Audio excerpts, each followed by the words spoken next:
of a matrix capital A, लिखना मत इसलिए, लिखना मत, of a matrix capital A give basis for row space of A, column space of A, ठीक, and null space of A. Very easily, very easily. True, false, true, false. दूसरा statement लिखना है, इक्लान form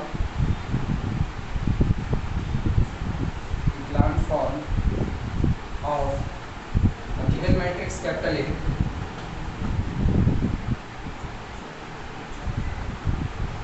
of a given matrix capital A give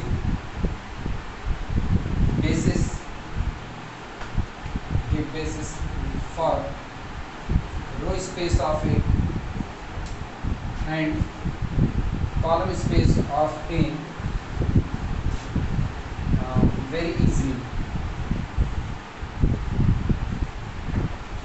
very easily. True, false. ये सोच के बताओ, अगर कोई मैट्रिक्स कैपिटल ए हम दे रहे हैं मैट्रिक्स कि कैपिटल ए दे दी गई 1 2 3 2 4 2 3 6 2 8 2 9 ऐसा कुछ दे दिया, ठीक, और कह रहे हैं इस मैट्रिक्स का जो इक्लान फॉर्म आएगा, इस मैट्रिक्स का इक्लान फॉर्म तुमको row space of A, column space of A, null space of A सबको बड़े आसानी के साथ दे देगा, पहली बात। दूसरी बात में हम कह रहे हैं कि ये row space of A, column space of A को आसानी से दे देगा। कौन सा स्टेटमेंट सही, कौन सा स्टेटमेंट गलत है, या दो के दोनों सही है? लास्ट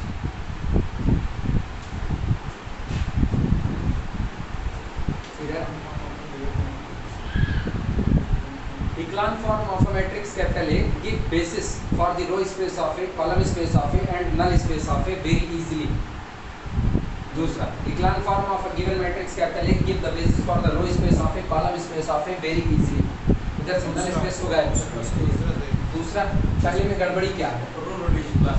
हाँ, इनमें एक कमी है कि जिस दिन नल स्पेस ऑफ ए का बेसिस निकाले जाएंगे उस दिन हमको इससे काम नहीं चलने वाला, हमको रो रिड्यूस्ड इक्लान फॉर्म चाहिए होगा, यानी बिना कुछ कैलकुलेशन किए हम इसमें कुछ और नहीं कर सकते। इसलिए नीचे वाला स्टेटमेंट सही है और ऊपर वाला गलत। मेरा क्या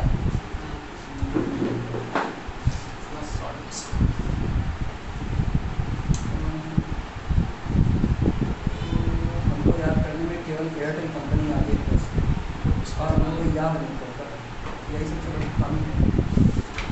हमें पता चलेगा इस पेन लिख के आएगा, हाँ वही नहीं, इनको हरदम एक मतलब बड़ी दिक्कत पड़ी रहती है। आपका सिम 3G उसको 4G में कन्वर्ट कर लीजिए, नहीं तो सेवाएं बंद कर दी जाएगी। मतलब याद नहीं करता तो धमकी देने वाले अपराध में। और पिछले 1 साल से हमको यही धमकी सुना रहे हैं, सिम 4G कर लीजिए नहीं बंद कर देंगे। हाँ, एक आध दिन सही में कस्टमर केयर बन रहा है, क्या भैया कौन तकलीफ है आपको, पैसा नहीं देना आपको, नहीं उस मीम्स की तरह जो मीम्स बनाता है, इन सज्जन को क्या तकलीफ है, वैसे पूछे। चलो शुरुआत करते हैं। ये क्लियर हो गया ना? इसके लिए ना थोड़ी सी कैलकुलेशन की नीड होती है, इसीलिए इस स्टेटमेंट में खामी है, जबकि ये स्टेटमेंट बिल्कुल सही है। जिस दिन कैपिटल ए का इक्लान फॉर्म पहुंच जाएंगे, ये तो हम कह, अच्छा इसमें हम एक चीज और दे दिए मैट्रिक्स, अगर मैट्रिक्स हम कैपिटल ए यहाँ लिख करके दे रहे हैं तो इक्लान फॉर्म को तैयार कर लो। इक्लान फॉर्म में जिस नंबर का कॉलम पाइवट है आकर के सीधे उस नंबर का कॉलम यहाँ से उठा लो, वो बेसिस हो जाएगा कॉलम स्पेस ऑफ ए के लिए, और रो स्पेस ऑफ ए के लिए बेसिस सीधे सीधे यहीं से कौन कौन सी जो रो पाइवट है उन्हीं को उठा लिया जाए, रो स्पेस के लिए बेसिस हो जाएगा। अच्छा, अब सुनो, अभी आगे चल करके तुमको एक जगह पर पता चलेगा ऐसा भी पॉसिबल है, ये भी पॉसिबल है कि रो स्पेस ऑफ ए के बेसिस के लिए हम कैपिटल ए की रो को सीधे उठा सकते हैं, लेकिन बस थोड़ा सा तिकड़म मिलाना पड़ता है।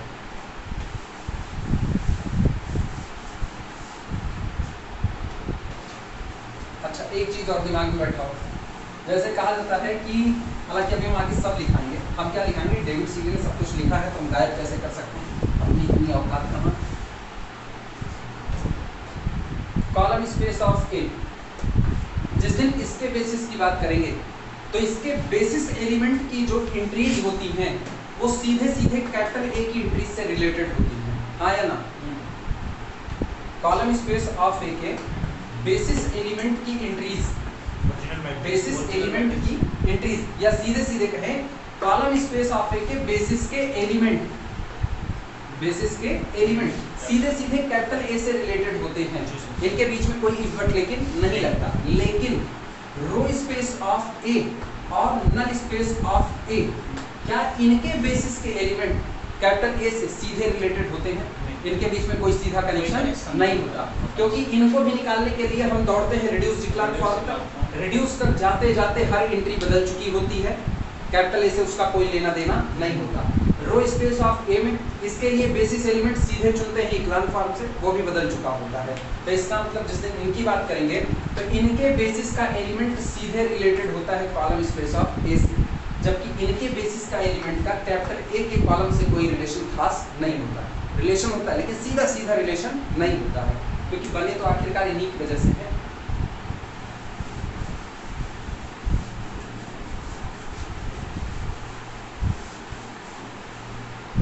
चल शुरुआत करते हैं। नोट नंबर 1, पहली बात यही,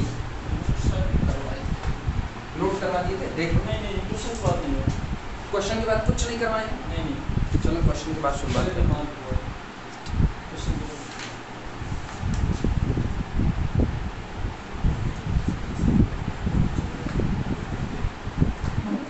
पहला, unlike the basis,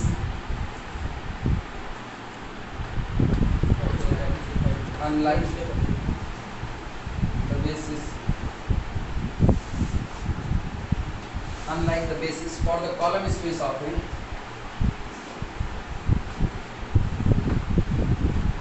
unlike the basis for the column space of A, the basis of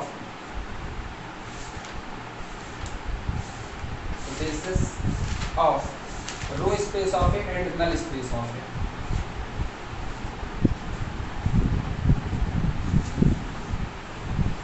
and null space of capital A have no simple connection, have no simple connection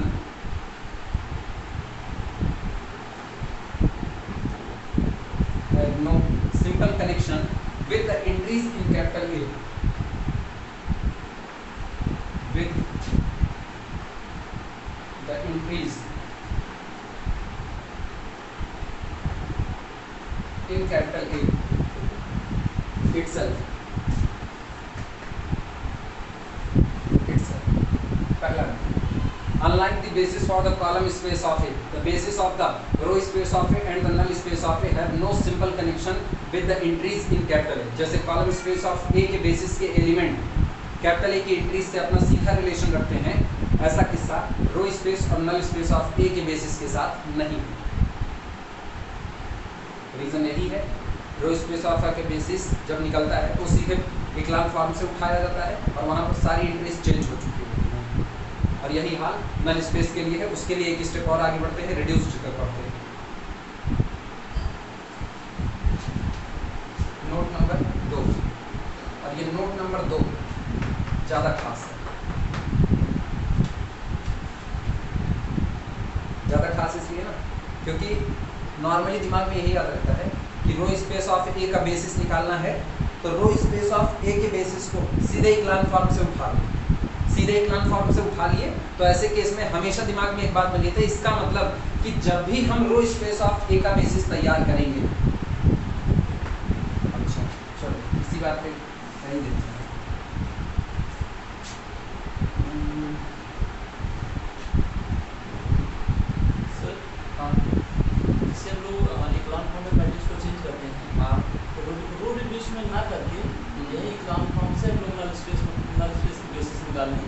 क्या LD की कोई possibility बची नहीं थी जो हम उसको change कर दें, किस तरह उसको और ना एक्चुअली हम लोग जिस वक्त नल स्पेस का बेसिस निकाल रहे थे उस वक्त हम लोग ये निकाल रहे थे, Ax is equal to null का सॉल्यूशन सेट निकाल रहे थे, और उस सॉल्यूशन सेट को वास्तविकता में बेसिस निकालने का मतलब है उस सॉल्यूशन सेट को स्पैन करने वाले चंद एलिमेंट निकाल रहे होते हैं। तो एलिमेंट निकालने का मतलब है x इज इक्वल टू होता कौन है, x is equal to x1 x2 x3 और x4, मान लो ऐसा है, ठीक। अब हमको चाहिए x2 और x3, या हम ये कहें x2 और x3 फ्री हो गया, ये फ्री हो गया तो हमें पता है एक कॉलम टूटता है x2 के रिस्पेक्ट में और अगला कॉलम इसके रिस्पेक्ट में टूटता है x3 के रिस्पेक्ट में। ये बताओ जब x2 को लिख रहे हो तो इसका मतलब x2 में यहाँ x1 भी शामिल होगा, x2 खुद शामिल होगा, x3 चूंकि फ्री है इसलिए इसका कंट्रीब्यूशन कितना जाएगा 0 और इसका कितना जाएगा x4, यानी x4 में x2 शामिल रहा तभी तो पूरे में से कॉमन आया, यही किस्सा इनके साथ रहा होगा। तो ये बताओ जब तुमको सब x1 x2 x3 x4 में ये दोनों चलो फ्री हो गए, लेकिन इन दोनों में कोफिशिएंट 1 करोगे तभी तो हल बनेगा। मान लो तुम्हारी सॉल्विंग में इनका कोफिशिएंट 1 ना आया होता, इनका कोफिशिएंट कुछ ऐसा आया होता, जब तुम सॉल्व किए तो तुमको मिला होता है 2x1 plus 4x2 plus x3, और एक एग्जांपल उठाए ज़्यादा सर मेरा क्वेश्चन ये है, जैसे इक्लान फॉर्म में रिड्यूस में ना जाए, हाँ। इक्लान से ही निपटारा करते हैं। तो क्या एलडी कोई पॉसिबिलिटी रहती है? कोई पॉसिबिलिटी नहीं रहती। अच्छा ये होता है अगर तुम सॉल्यूशन सेट को मतलब निकालने में आसानी हो जाती है ना। नहीं, अगर तुम इक्लान से भी निकालते हो तब पर भी तुम जाते रिड्यूस इक्लान ही हो, जैसे तुम इक्लान से ही लौट पड़े, तुमने इक्लान से ही उसको एक्सपेंड कर दिया, कहा ये इस तरीके से आया, तब पर भी तुम इक्लान में ये नहीं छोड़ सकते कि 2x1 is equal to something, तुम वापस लिखो x1 is equal to this divided by 2, तो सोचो x1 का आगे का कोफिशिएंट 1 बना कि नहीं बना, और जब तुम रिड्यूस्ड इक्लान जाते हो तो वहां भी तो उसका कोफिशिएंट कितना बना 1, क्योंकि वहां पाइवॉट की जगह पर कितना बैठना है 1 बैठना है। अब आई बात समझ में?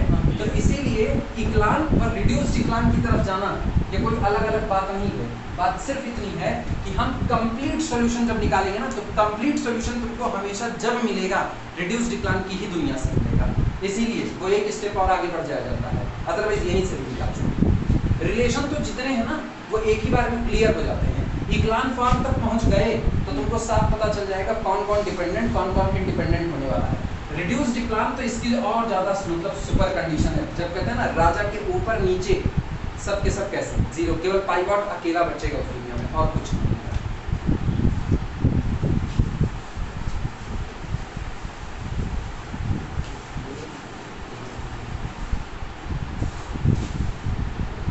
आप क्या बोल रहे थे, हम भूल गए, कुछ लिखना चाह रहे हैं ना, दवा की जरूरत है अपने को, इतनी जल्दी कैसे भूल जाए। चलो अब तो नोट लिखते हैं, अब भूल गए, ठीक ना। It is possible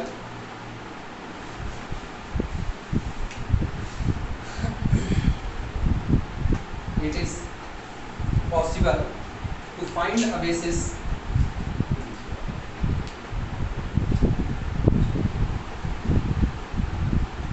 possible to find a basis for row space of A,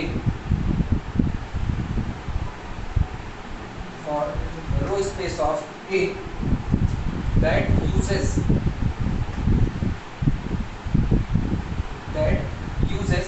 rows of capital A,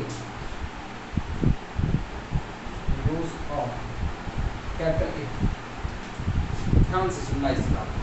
अब तक हमने कहा था कि अगर कोई मैट्रिक्स कैपिटल ए दी गई है तो कैपिटल ए के रो स्पेस का बेसिस निकालना हो तो एक काम करते हैं, कैपिटल ए को चेंज करते हैं इसके इक्लान फॉर्म कैपिटल बी में, इक्लान फॉर्म में चेंज किया तो कैपिटल ए इक्लान फॉर्म में जाने पर पॉसिबल है कि अपनी सारी एंट्रीज को बदल चुका है, सारी एंट्रीज बदल चुका है, तो इधर जितने पाइवोटेड रो आई हैं उन्हीं पाइवोटेड रो को चुन लिया, वो पाइवोटेड रो बेसिस बन चुकी हैं किसके लिए, रो स्पेस ऑफ ए के लिए।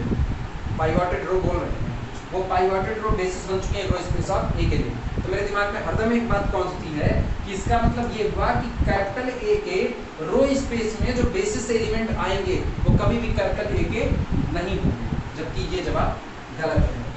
इसी का नहीं, इसी दोनों पॉसिबिलिटी हो सकता है कि वो कैपिटल ए के हों भी ना, और आप अगर चाहो कि हम कैपिटल ए के ही मेंबर को एज अ बेसिस चुनेंगे तो आप वो भी चुन सकते हो, उसका हाल लिखा गया ये इट इज पॉसिबल, ये संभव है to find a basis for the row space of A, कि आप रो स्पेस ऑफ ए का बेसिस निकाल सको, दैट यूजेस, और वो बेसिस इस्तेमाल कर रहा हो रो ऑफ कैपिटल ए, जो कैपिटल ए की ही रो का इस्तेमाल कर रहा हो। इट मींस कैपिटल ए की रो को ही बेसिस बना, जैसे capital A is equal to, मान लो दे दिया गया 1 2 3, 2 1 के 2, 2 3 4 1 5, 2 3 6 1 7, इधर से हम ले लें 3 1 के 3, 3 2 6, 3 3 का 9। ये है, कोई हमसे कहे रो स्पेस ऑफ ए का बेसिस निकालिए, तो मेरे सामने एक ही काम है, इसको तुरंत चेंज करेंगे इक्लान फॉर्म में, 1 2 3, 2 1 के 2 0, 2 2 4 1, 2 3 6 1, इधर 3 1 के 3, 3 2 6, 3 3 का 9, पाइवॉट। तो हम कहेंगे basis for row space of ए,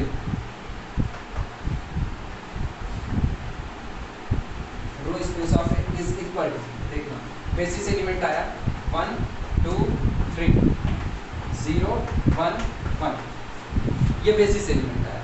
अब गौर करो, बेसिस एलिमेंट में जो कुछ भी आया उसने कैपिटल ए की रो का इस्तेमाल नहीं किया, इसका किया पहले वाले का, वो भी हम ऐसा बनाए इसलिए किया, कुछ और किया होता पलट जाता पूरे तरीके से। जैसे हम इसको 4 कर देते हैं, तब बोलो अपना पहला काम क्या होता, इसको पहले 1 बनाते, आसानी के लिए इसको 1 बनाते, फिर हम जाते इक्लान फॉर्म की तरफ, तो इक्लान फॉर्म में ये भी बदल चुका होगा। तो आज की तारीख में कैपिटल ए की पहली रो का इस्तेमाल किया, लेकिन ये तो कैपिटल ए में कहीं दूर दूर तक नजर नहीं आ रहा था। तो यहाँ पर दिखा कि रो स्पेस ऑफ ए का जिस दिन बेसिस तैयार कर रहे होंगे, उस दिन ये बेसिस एलिमेंट कैपिटल ए की रो का इस्तेमाल कर भी सकते हैं और नहीं भी कर सकते हैं। आमतौर पर दिमाग में आता है इक्लान फॉर्म द्वारा सब बदल जाएगा, नहीं करेंगे, इसी बात को ये तोड़ देते हैं। ये कह रहे हैं इट इज पॉसिबल, ये हमेशा ये संभव है, टू फाइंड अ बेसिस, कि आप रो स्पेस ऑफ ए के लिए एक बेसिस निकाल सको, that uses rose of capital ए, जो बाहर की नहीं कैपिटल ए की ही रो का इस्तेमाल करे। अभी ये जो बाहर का आ गया ना, अगला वाला मेथड लिख रहे हैं, अगला वाला मेथड बताएगा आप इधर जितना चुनोगे ना वो यही कैपिटल ए की रो का ही होगा, अलग से नहीं होगा। तो इसीलिए लिखा है ना, सीधा रिलेशन नहीं है, लेकिन थोड़ा इधर उधर करके तब रिलेशन आ गया। अभी एक वर्डिंग लिखे हुए थे, ये लिखा तो है, unlike the basis for the column space of A, the basis of the row space of A and the null space of A has the no simple connection with the entries in the capital. ये capital A की entries से कोई सीधा सा connection नहीं रखते, लेकिन रखते हैं, वो जो कनेक्शन रखना है वो हम लिखते चल रहे हैं।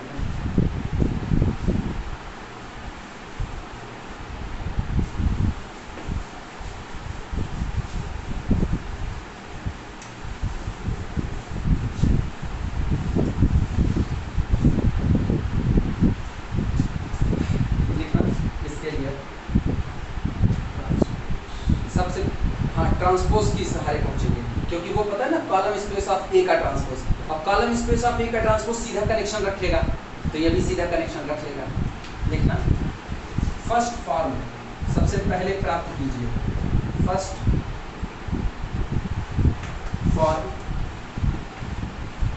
फॉर्म ए ट्रांसपोज, सबसे पहला काम कीजिए, जो मैट्रिक्स दी गई है उसका ट्रांसपोज ले लीजिए। ये पल्ले पड़ रहा है, कल वाला सुन लिए थे ना, नहीं पता चले कल का भी ना सुने हो तो गायब।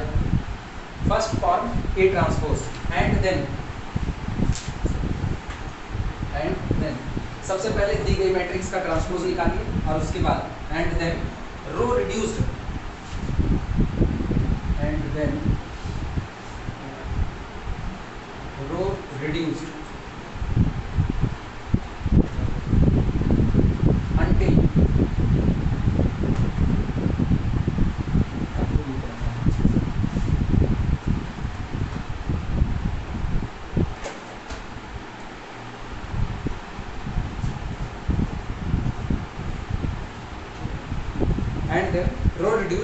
until the pivot column of A transpose, until the pivot columns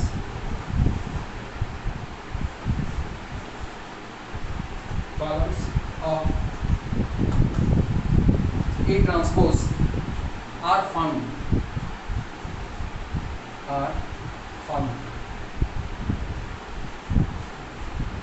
working rule याद करना, सबसे पहला काम दी गई मैट्रिक्स का ट्रांसपोज लेते हैं, ट्रांसपोज लेने के बाद फिर रो रिड्यूस का ऑपरेशन अप्लाई करते हैं, और तब तक करते रहते हैं जब तक कि ए के ट्रांसपोज का पाइवोटेड कॉलम ना मिल जाए। ठीक, these pivot columns of A transpose, these pivot columns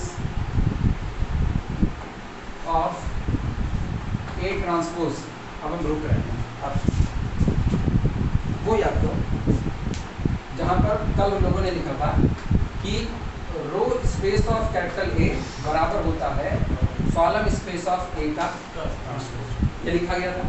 अच्छा ये तो कॉलम स्पेस ऑफ ए का ट्रांसपोज, इसका मतलब पहले हम लोगों ने कैपिटल ए को चेंज कर दिया था ए के ट्रांसपोज में, और कॉलम स्पेस ऑफ ए के ट्रांसपोज का बेसिस मिल जाए, मतलब रो स्पेस ऑफ ए का बेसिस मिल गया कि नहीं, जो दोनों दुनिया आपस में बराबर है उनके बेसिस भी सेम टू सेम हो गए।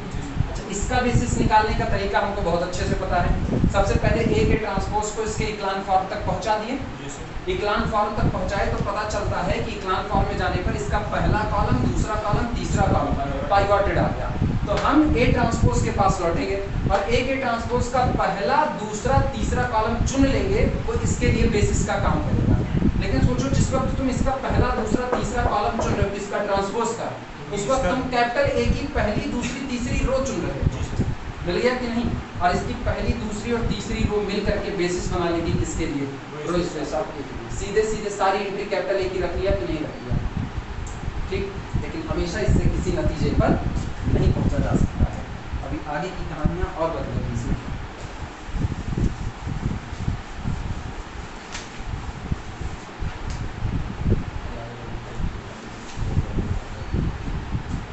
These pivot columns of A transpose are row of capital A, are rows of capital A। A transpose के pivoted column रो होती हैं कैपिटल ए के लिए, ठीक, कॉमा करके लिखना, and they form basis, comma करके, and they form basis for row space of A, for the row space of A, और ये रो स्पेस ऑफ ए के लिए बेसिस का काम करेगा।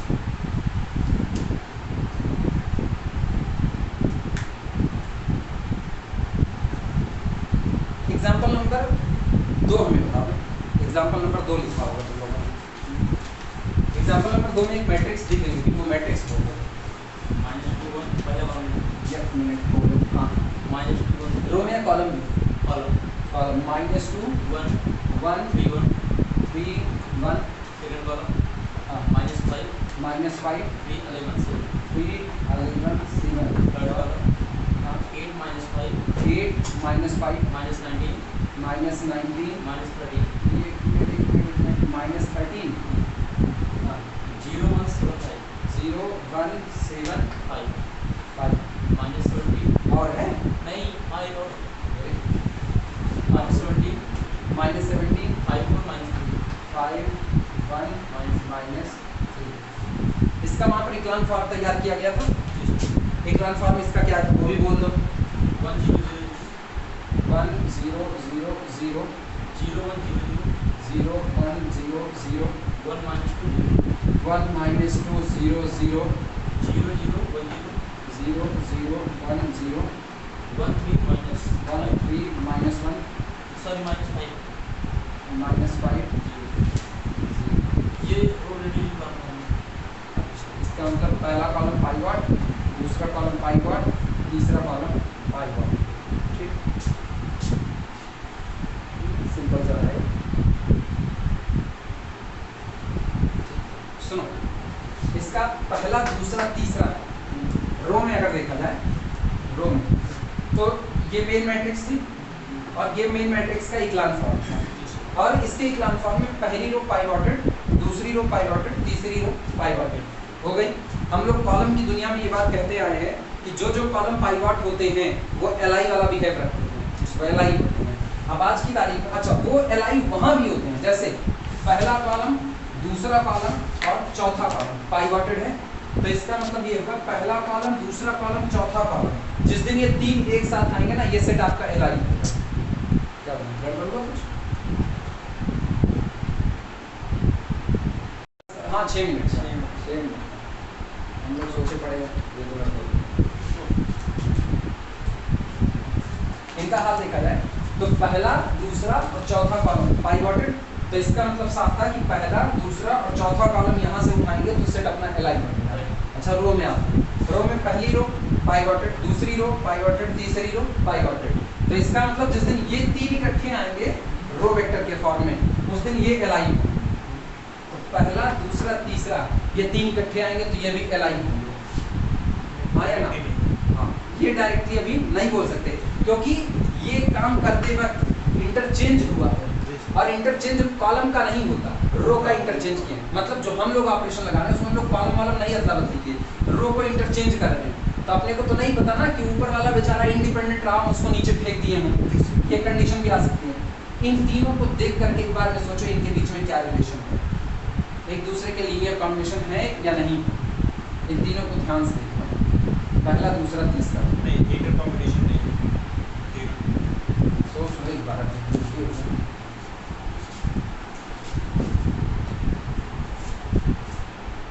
कैसे पता करोगे कि ये दी गई तीन की तीनों रो एलाइन है या एलडी है? यही जो रो ऑपरेशन लगाएंगे इसमें ना, ये ख्याल रखेंगे कि मतलब किस मैट्रिक्स को किस रो को हम लोग चेक करो, हम दिए काम चेक करो, ये तीन एलआई और एलडी। सर इसको ट्रांसपोज करके चेक करेंगे। चेक करो, ट्रांसपोज में करके हाँ चेक करो, यही तीन खाली काट लो बस, यही तीन। इसी का हम तो इसी तीन को बोल रहे हैं ना, इसी तीन को एलआई एलडी चेक करना है, तो इसी तीन को ले लो, ट्रांसपोज मार दो। ट्रांसपोज मारोगे तब की बार 1 2 3 4 5 एंट्री का ये वेक्टर बनेगा, मतलब रो की संख्या 5 हो गई और कॉलम की संख्या कितनी रह गई? 3, 5 गुणे 3, रो की संख्या कितनी? 5, कॉलम की संख्या कितनी? 3। और चेक करो क्या ये एलआई आएंगे कि एलडी आएंगे? 5 गुणे 3 की फटाफट चेक करो।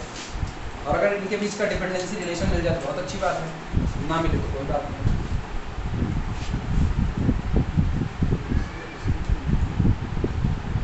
टीप लेना दिया तो होबे करेगा। ये इसमें नहीं दिया, ऑपरेशन इंटरचेंज किए नहीं किए। कौन? उसमें दिया है, डेविड्स के लिए लिखे है इस मैं बार। उसको नहीं दिख रहा हूँ क्वेश्चन।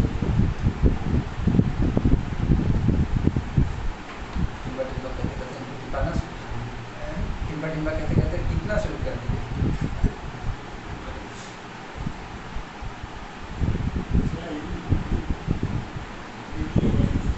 मिल गया ना? बस वही सर, मैं ध्यान यही रखें, अगर ये हाथ से करना चाहें ये ध्यान रखें, हम रो जो एक्सचेंज कर रहे हैं ना, हाँ, वही फ्लिप जो कर रहे हैं वही ध्यान रखें बस। वहाँ से रो की अदला बदली जो हो रही है यही गड़बड़ी कर रहे हैं। हाँ, यही ध्यान रखें, वहाँ से क्लियर। उतना ध्यान कौन रखता है? अगर किसी मैट्रिक्स को 8 बार आगे बढ़ा दी, मतलब 8 मैट्रिक्स बनाए और हर मैट्रिक्स पे 3-3 ऑपरेशन लगा रहे हैं, तो कौन ध्यान रखेगा? ऐसा हो सकता है। आइडिया खतरनाक वाला है, एक आइडिया जो बदल दे आपकी दुनिया। ऐसे यूनिवर्सिटी के समय जो आइडिया आया खतरनाक वाला है। अरे हम तो ये ताजुब कर रहे हैं, यूनिवर्सिटी 4 पेपर जोड़ करके एक पेपर कर रहे हैं। अरे ठीक है, कंपटीशन वाले एग्जाम में ये बात समझ में आती है, कंपटीशन के एग्जाम के लड़के इतने मैच्योर होते हैं, जैसे हम लोग हैं, रियल भी पूछेगा, लीनियर अलजेब्रा पूछेगा, अलजेब्रा एक सीएसआई और नेट में सब पूछेगा। तो ठीक उतना हम लोग जान रहे हैं कि किस हिसाब से कहाँ जाने वाले हैं। ये बीएससी वाले ये अब रियल भी एक ही दिन ये रियल पढ़ेंगे, एक ही दिन कॉम्प्लेक्स पढ़ेंगे, एक ही दिन लीनियर पढ़ेंगे, एक ही दिन टेंसर डीजी पढ़ेंगे और एक ही दिन ये एग्जाम देने को जाएंगे। जिनको एक क्वेश्चन याद नहीं 12 पेपर एक ही दिन में। एक ही दिन में अभी तो फिलहाल यही बात चल रही है कि चारों मर्ज करके एक ऑप्शनल पेपर बना देंगे। 100 क्वेश्चन का पेपर बना देंगे। नहीं, हमने तो सुना सर जो एक सब्जेक्ट मतलब एक पेपर का 2 पार्ट होता है पेपर। हाँ फर्स्ट सेकंड पेपर। हाँ, उसको एक पेपर करना है। फर्स्ट सेकंड किस दुनिया में होता है भैया? नहीं, जिनका होता है उनका। अरे किसी का नहीं होता, देखो 4 पार्ट, किसी का नहीं होता। मैथ में देखो 4 हिस्से हैं, part A, part B, part C, part D. तो पहला पेपर रियल एनालिसिस, दूसरा पेपर तुम्हारा वो हो गया कॉम्प्लेक्स एनालिसिस, तीसरा पेपर एमने, चौथा पेपर टेंसर डीजी एलपीपी का ऑप्शनल हो गया। तो 4 हिस्से हुए, चारों मर्ज करके एक इनको बनाना है। तब मिला रिलेशन, हम तो इसे ही बतिया रहे हैं। मिला, ये बैठे इत्मीनान से। तो पता लग गया। एमबी मत खाओ वीडियो में, फुटेज मत खाओ, ये कहा जाता है। वैसे फुटेज सुन लो कैसे लोगे, सामने तो हम ही आ रहे हैं, हम भी नहीं हैं, हम कॉर्नर पे हैं। ये आवाज़ ब्रह्मांड में अनंत तक घूमती है, नहीं निकाल पाए अभी तक। अरे सीखो ना, मतलब इसको रिड्यूस करके आओ, अपने आप बताएगा।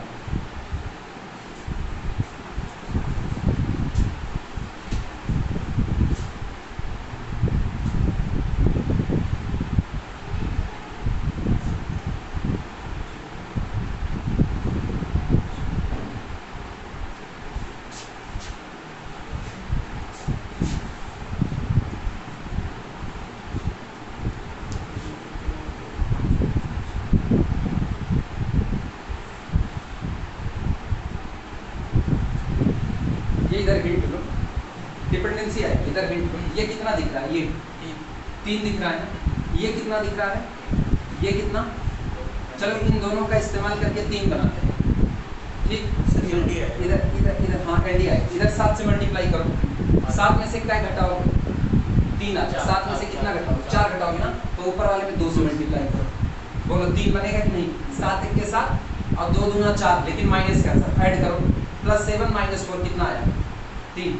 अच्छा इन पे आओ, इन पे पूरी रो बन जाएगी, पूरी रो। 7 3 21, इधर से 21 उधर से 2 पंचे 10, वो भी माइनस के साथ कितना आया? 11। इधर आओ, 5 7 35 -35, 8 दूनी 16, 16 4 20 10 30 5 35 -19 मिल गया। इधर थर्ड कहाँ गया? ये -5, 7 1 के 7 नीचे वही दिख रहा है। इधर आते हैं 5 7 35 और 17 दूनी 34 नीचे बच गए। इसका मतलब रिलेशन ये है कि इधर दिख रहे हैं कि 3 की 3 रो ये जो शुरू की आ रही है ये एल आई है, और इधर क्या मिल रहा है? इधर मिल रहा है R3 रिलेटेड है, R3 = 7 गुना है किसका? R2 का, और +2 गुना है किसका? R1। ये डिपेंडेंसी रिलेशन मिल गया। इसीलिए इस बात को दिमाग में एकदम बैठा करके रखना है कि यहाँ इक्लान फॉर्म की दुनिया से केवल और केवल कुछ बताया जा सकता है तो कॉलम की डिपेंडेंसी इंडिपेंडेंसी ही बताई जा सकती है।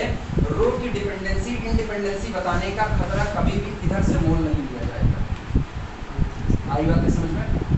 इनके लिए अगर बतानी हो ना, इनमें कौन डिपेंडेंट कौन इंडिपेंडेंट, तो ट्रांसपोज की दुनिया में खेलो, इसका ट्रांसपोज लो और ट्रांसपोज की कॉलम बोलो, जो कॉलम उधर एलाई होंगे उस नंबर की रो इधर एलाई होगी।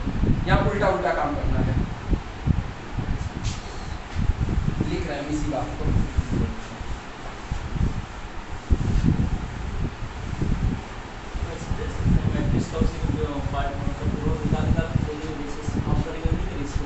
क्या क्या क्या क्या क्या मैट्रिक्स का हाँ। सीधा रो निकालेंगे, हाँ। ये वाला जो चेक किए होंगे, हाँ। कहेंगे इस रो इसके बेसिस पे नहीं। अच्छा ठीक है, चलो एक लगे हाथ चेक करना। क्वेश्चन ऐसे क्वेश्चन बना सकते हैं लोग। छोटा दीजिए सर, इतना बड़ा 5 9 2 2 3 1 बड़े बड़े ऑर्डर सब चलो बताओ, रो स्पेस का बेसिस किसको चेक करोगे? रो स्पेस का बेसिस किसको चेक करोगे? जवाब यही, हाथ में टूल रखना है ना कि स्टूल रखना है कि उसे बैठना लग जाए। अब आई बात समझ में? इससे कुछ नहीं होने वाला। छोटी मैट्रिक्स 2 गुणे 2 तक खेल सकते हो, 3 गुणे 3 में भी दर्द होगा, 3 गुणे 3 में भयानक दर्द होने वाले हैं। इतने आसान थोड़ी है 3 गुणे 3 के। जानते 3 गुणे 3 का दर्द कहाँ? अभी लग रहा मुझे नहीं होगा, वो तो बड़ा छोटा सा, देखो उसका दर्द क्या। उसका दर्द ये कि वो अपने अंदर वालों को दर्द भरी जगह दे। 2/19 और दर्द हुआ 3/18, 3 के 3 3 6 के 18। जैसे कोई क्वेश्चन बना दे और एक मैट्रिक्स दे दे, कह दे इसी का वो खुद ही पहले चेक कर ले लाई, उसके बाद दे दे कह ये बेसिस बना के जितने पेपर होते हैं सब पहले खुद ही चेक कर लेते हैं, तभी हम लोग लंका लगाते हैं। यही कह रहे हैं ना, वो यही कर सकते हैं। हाँ। मैं क्वेश्चन बता रहा आपसे जो आप बना दिए। अच्छा ये कौन हो गए? ये पेपर सेटर हो गए। सही है, लिखना वार्निंग, चेतावनी।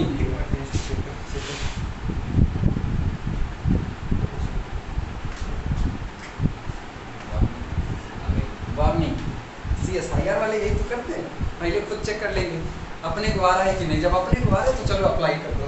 अब इनको आना चाहिए।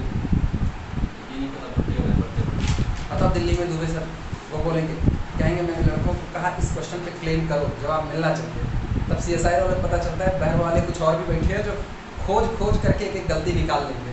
अब जब फंसे तो उस पर अकाउंटेबिलिटी वाले को ना वार्ड रूटीन पकड़ दिए और चिपका दिए वही वर्डिंग। वो फाइनाइट वाले को मन में नहीं कि डिन्यूमरेबल वाले हिस्से में। हाँ एक्चुअली वाल्टर रूडिन जो है वो डिन्यूमरेबल की वर्डिंग पर्टिकुलर एक ही टाइप के सेट के लिए यूज किए, और जबकि हम लोग जो पढ़ते हैं या बाकी किताबें जो लिखते हैं वो फाइनाइट और काउंटेबली इनफाइनाइट दोनों के लिए एक ही वर्डिंग इस्तेमाल कर लेते हैं। लिखना आल्दो यद्यप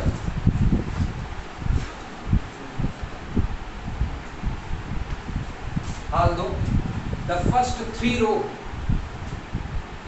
एग्जाम्पल नंबर 2 की बात करें, although the first 3 row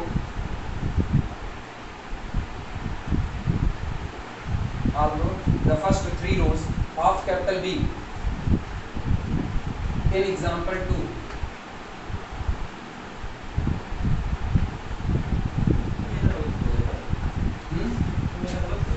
क्या गलत है? मैट्रिक्स से बदल दिए थे। माइनस प्लस तो सुनो तुम एक काम करो ना, तुम ये लिखो although the first 3 row of capital B in example 2 in book, तब सही होगा। इन बुक इसीलिए कहे ना डेविड सी को छोड़ के मत चलो। सर पूरा सॉल्व कर दो। In example 2 are linearly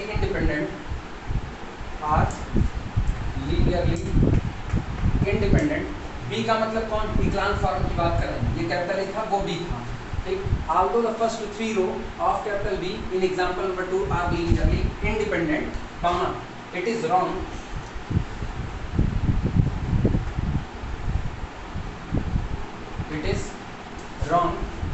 to conclude that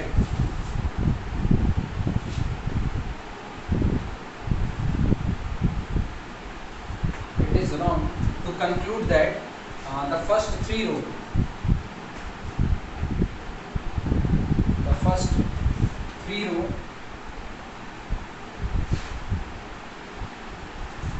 of capital A are also aligned.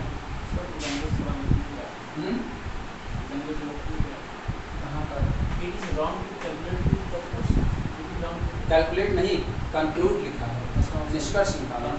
कह रहे हैं although यद्यपि the first 3 row of capital B यानी इक्लान फॉर्म की जो शुरू की 3 रो हैं in example number 2 are aligned, वो aligned है। It is wrong to conclude that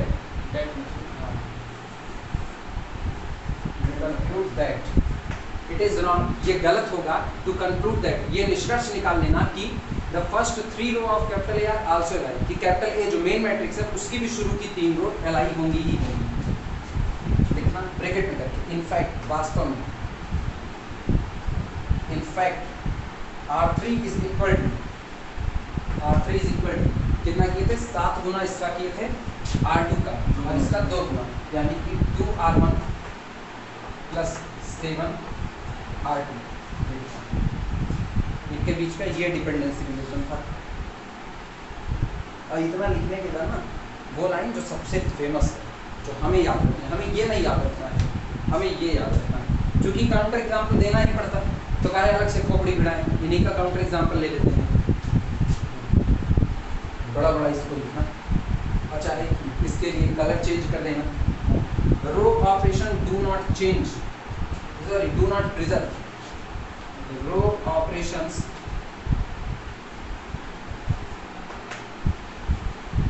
do not preserve, संरक्षित नहीं करते हैं। Row operations do not preserve the linear dependence relation में, the linear dependence relation among the rows of a matrix,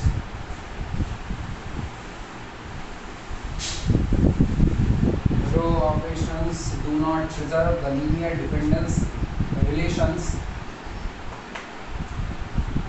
among the rows of a matrix,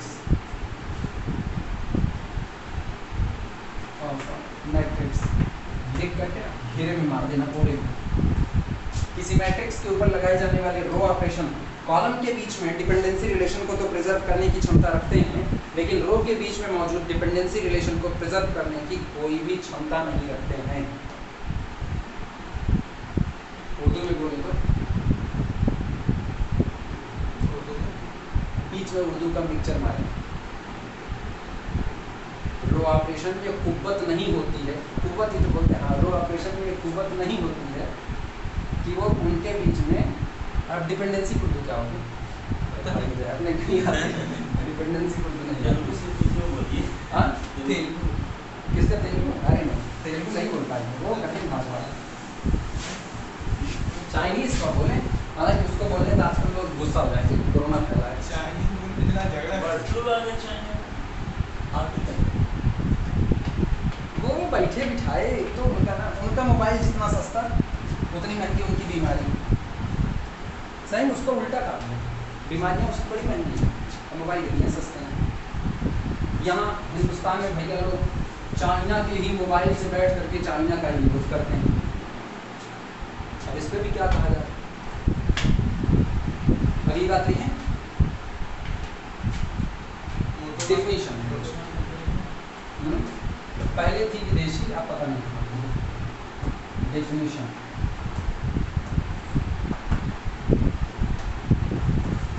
definition, अरे कुछ गलती की ना, लिखाई पर। डेफिनेशन परिभाषा, रैंक के लिए बोलेंगे, ये रैंक की डेफिनेशन है, लिखना। The rank of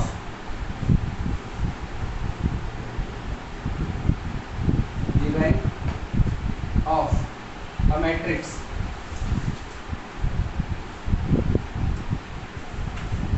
the rank of a matrix capital A is dimension of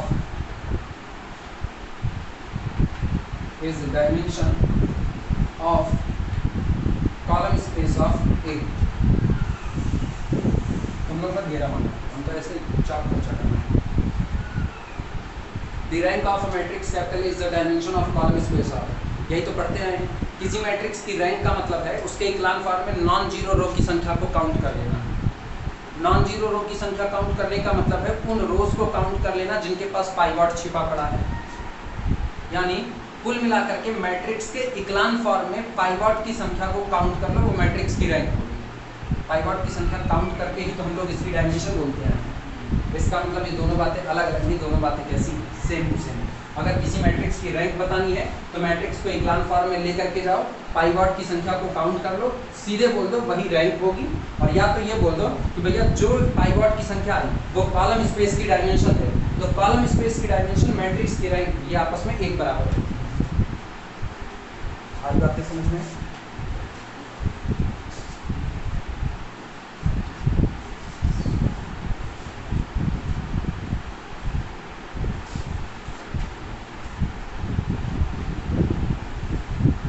double star करके एक बात लिखना,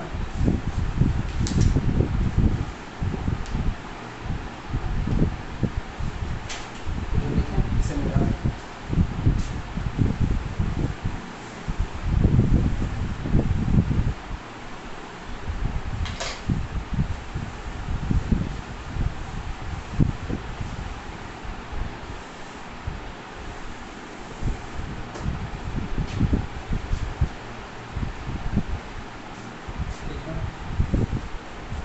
रो space of capital A, row space of capital A is equal to, किसी मैट्रिक्स का रो स्पेस बराबर होता है कॉलम स्पेस ऑफ ए का ट्रांसपोज। सही है गलत? यही होता ही। तो इसका मतलब ये, this implies that dimension of row space of A is equal to, क्या लिखा जाए? Dimension of row space of A is equal to, इसी स्टीप पे बोलो जो लिखा गया है, ये जो लिखा गया है इसे टिको।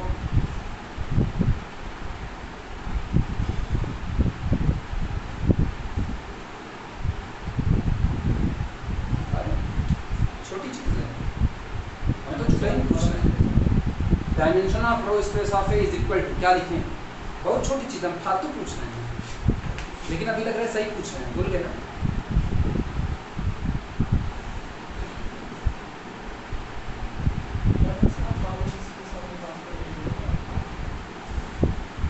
ये बराबर है, ठीक? तो dimension of row space of A बोलो, चाहे dimension of column space of A transpose बोलो, तो ये बराबर क्या लिखा जाए? बराबर क्या लिखा जाए? हाँ, और नकल यहाँ से छापनी है। दोनों के बराबर तो कोई रैंक हो जाएगा, दोनों बराबर रैंक हो जाएगा, रैंक ऑफ ए हो जाएगा। अभी अभी अभी वो बात की बात है, रैंक ऑफ ए लिखेंगे बाद में, अभी क्या है?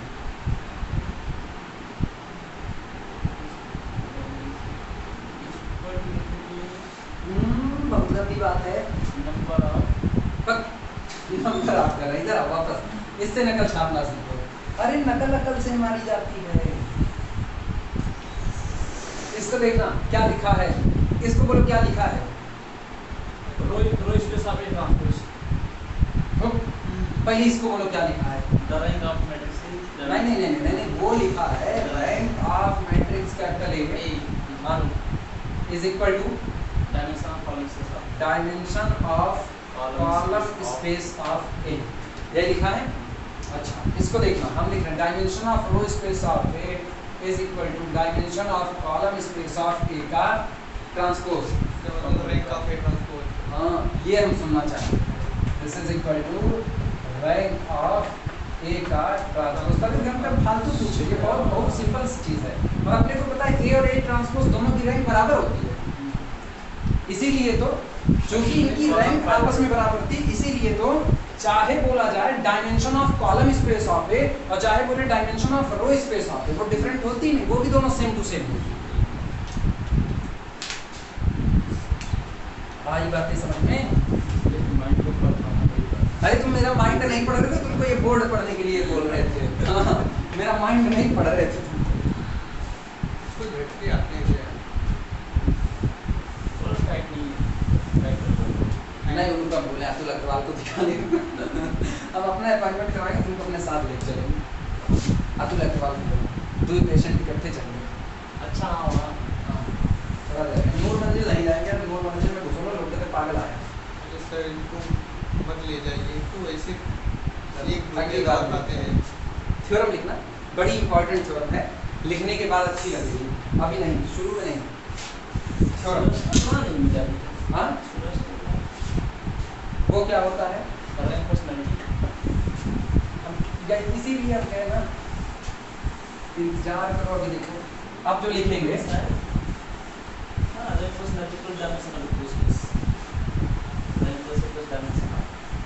सिल्वेस्टर जिनके बारे में फेमस है, अपना ही लिखा यार, कितने मैथमेटिशियंस के बारे में फेमस है, अपना ही लिखा भूल जाते हैं। सिल्वेस्टर के बारे में फेमस है, कुछ लोग कहते हैं गॉस के भी बारे में फेमस है, भगवान जाने एक के कहानी सबके ऊपर चिपका देते हैं, हमें तो लगता है। जब किसी के बारे में याद कर लेंगे चिपकाएंगे ही। हाँ मतलब जो होता है जिसको देखो भाई, एक तो ये मोटिवेशनल वाले वीडियो सुनो ना, ये आधे पगले मोटिवेशनल वाले हमको आधे पगले करते हैं, झवली भर की ऐसी ऐसी कहानी लेकर के आएंगे ना, उनको सुनने के बाद जैसे अभी अकबर बीरबल की कहानी सुनो, उसकी जितनी कहानियाँ निकलती हैं उसको सुनने के बाद ये लगता है तुम साबित क्या करना चाहते हो। अकबर की बुद्धि नहीं थी बिल्कुल, मतलब केजी गिधारा भर की बुद्धि नहीं थी। ऐसी ऐसी चीज़ मतलब ये नीचे एक तो मोमबत्ती जल रही है, इधर ऊपर भदेरी टांगे हुए हैं और इसको गर्म कर रहे हैं, तो नॉर्मल सा आदमी वो भी जाने इतनी ऊंची आँच नहीं पहुँचने वाली। अब ये समझाने के लिए क्या हो सकता है यार, IQ लेवल जीरो रहा हो, हाँ, वो IQ कुछ भी विरासत जा सकता है। विरासत नहीं मिली थी, उसने जीत के लिया था। देखो ना हम गए थे देखने कि वो तलवार लेके किस तरह टनटना रहे थे, न कोई और गया था, लिखने वाले लिख दिए, पढ़ने वाले पढ़ के उसी पे लड़ते हैं। इसीलिए तुम लोग पढ़े थे।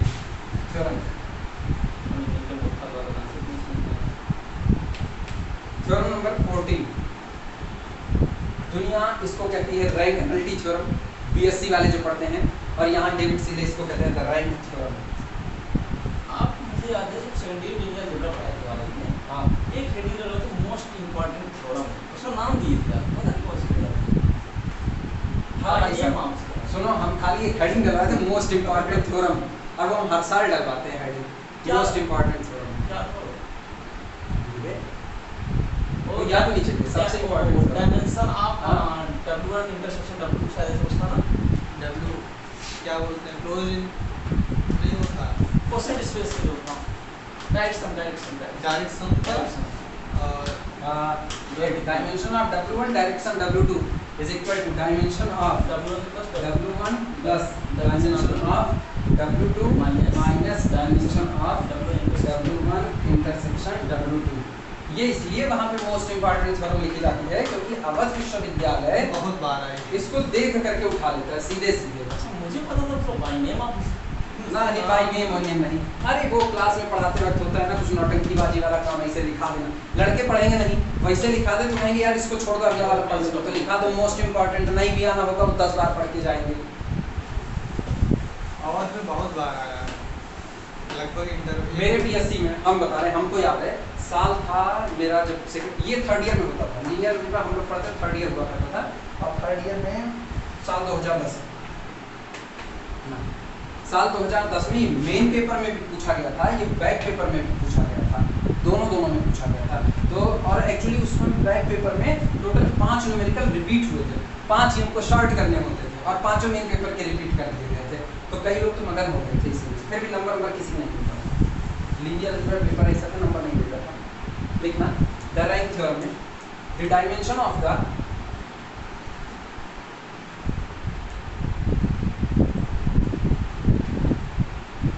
dimension of the column space and the dimension of the column space and the row space of and the row space of and m cross n matrix capital A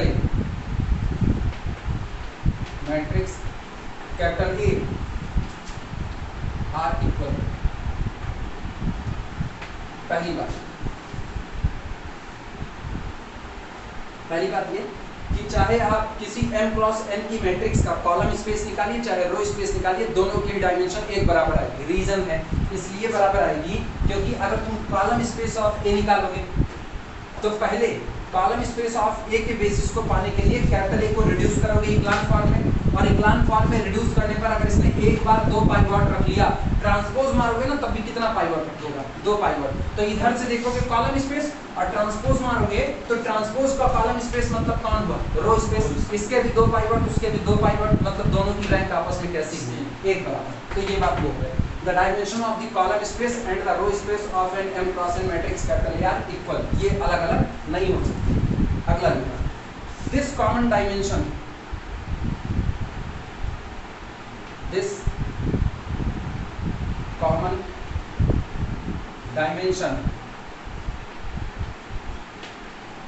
ये जो कॉमन डायमेंशन होती है, this common dimension comma the rank of capital A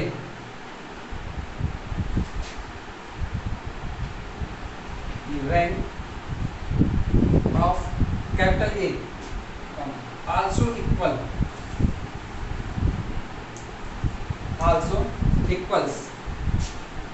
the number of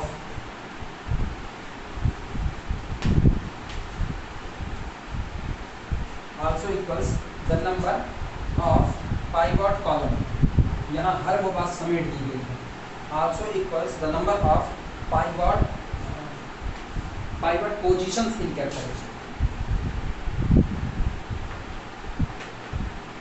pivot positions in capital A and satisfy the equation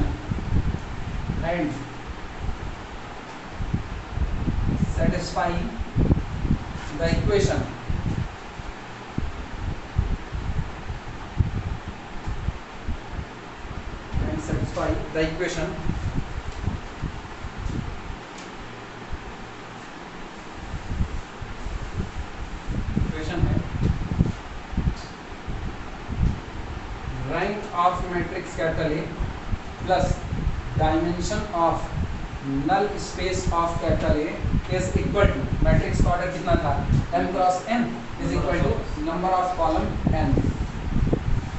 याद आया? इसी को transformation की दुनिया में लिखते थे, तो ट्रांसफॉर्मेशन की दुनिया में ये लिखते थे rank of t plus nullity of t is equal to dimension of क्या, मेन वेक्टर स्पेस कैपिटल। वहां हम लोग इसको ऐसे लिखते थे बीएससी वाले, और वहाँ पर रैंक यूनिटी थ्योरम पढ़ते थे।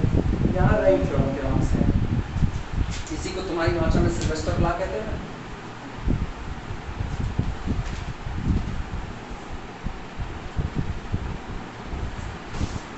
हमारी भाषा में याद तो ऐसा कुछ नहीं, बड़ा सिंपल सा।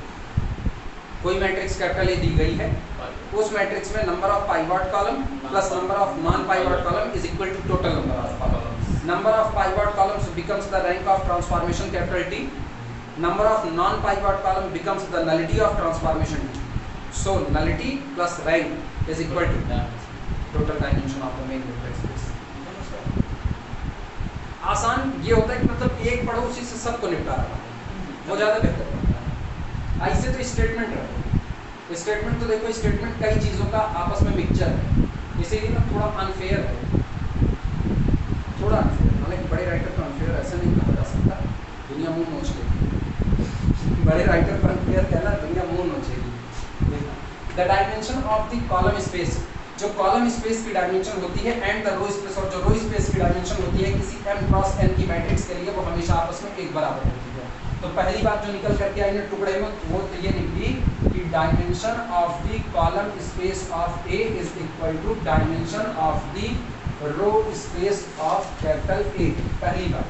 फिर आगे कर रहे हैं दिस कॉमन डायमेंशन, ये जो कॉमन डायमेंशन निकल करके आई, the rank of capital A, यही मैट्रिक्स कैपिटल A की रैंक होती है, आल्सो इक्वल और बराबर होती है the number of pivot position in capital A, क्योंकि कैपिटल A में जितनी पाइवट पोजीशन होती है वही तो कैपिटल A की रैंक होती है। तो आगे इसी में बढ़ा रहे हैं, ये रेड जोन तो नहीं आ रहा है ना, दिखेगा? दिखेगा, थोड़ा नीचे करके लिख रहे हैं। This is equal to rank of matrix capital A and this is equal to number of pivot position, number of pivot position in capital A। चार क्वांटिटी आपस में एक बराबर होती है, तो दिमाग में ये छपा है, ये कोई बहुत भारी बात नहीं, क्योंकि पाइवट रटा हुआ है। और कह रहे हैं ये एक शर्त को, एक इक्वेशन को सेटिस्फाई करती है। इक्वेशन है अगर आप मैट्रिक्स की रैंक में नल स्पेस की डायमेंशन को ऐड करेंगे तो इनकी कुल संख्या मैट्रिक्स में मौजूद कॉलम की संख्या के बराबर पड़ेगी। उसको वैसे लिखा गया है, तो लिखा गया है rank of capital A plus dimension of the null space of capital A is equal to number of columns in capital A। ये लिखना उतना ये ना, ये सब ऐसे ही, और ज़्यादा बेहतर तो है कि ये याद कर लिया जाए। सबसे बेहतर ये, इसकी जगह पर लिखो ऐसे एरो बना करके, this is the number of pivot column, number of pivot column. अब प्लस इसकी जगह पर लिखो number of non pivot column, non pivot column. अच्छा, दोनों तरह के कॉलम, दो ही कॉलम होते हैं किसी भी मैट्रिक्स के पास। कॉलम की केवल दो प्रजाति होती है, पहली प्रजाति जो कि राजा बनती है, दूसरी प्रजाति जो कि प्रजा बनती है। तो राजा वाले पाइवट और प्रजा वाले नॉन पाइवट। तो pivot plus non pivot is equal to total राज्य। टोटल राज्य मतलब number of columns, number of columns, कुल कॉलम्स की संख्या के बराबर। अब इधर से ना तिकड़म वाली बातें चल सकती है, बेमतलब फिजूल बातें।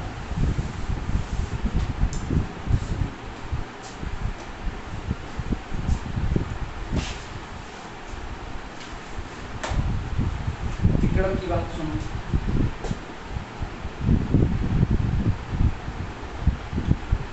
दिमाग चला करके जवाब देना। हम लिख रहे हैं ना, जरूरत है।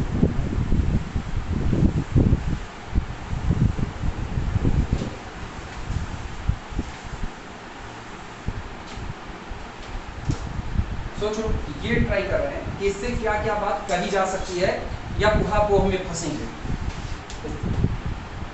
हम लिख रहे हैं इधर number of pivot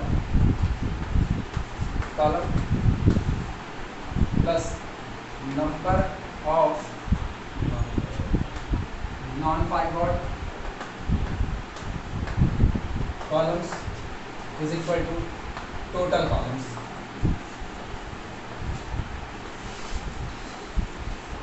total columns. अब ये बताओ, इसकी संख्या हम 0 कर देंगे तो दुनिया कहती है हर मैट्रिक्स कैपिटल ए के लिए एक ट्रांसफॉर्मेशन कैपिटल टी आएगा ही आएगा, और जो ट्रांसफॉर्मेशन कैपिटल टी आएगा ये ट्रांसफॉर्मेशन पक्का लीनियर ट्रांसफॉर्मेशन ही होगा, कोई और हो नहीं सकता। हर मैट्रिक्स के रिस्पेक्ट में एक लीनियर ट्रांसफॉर्मेशन आता है, ठीक। अब हम कह रहे हैं हमने number of non pivot column 0 कर दिया, ठीक। क्या कहोगे इसको, टी को क्या कहोगे?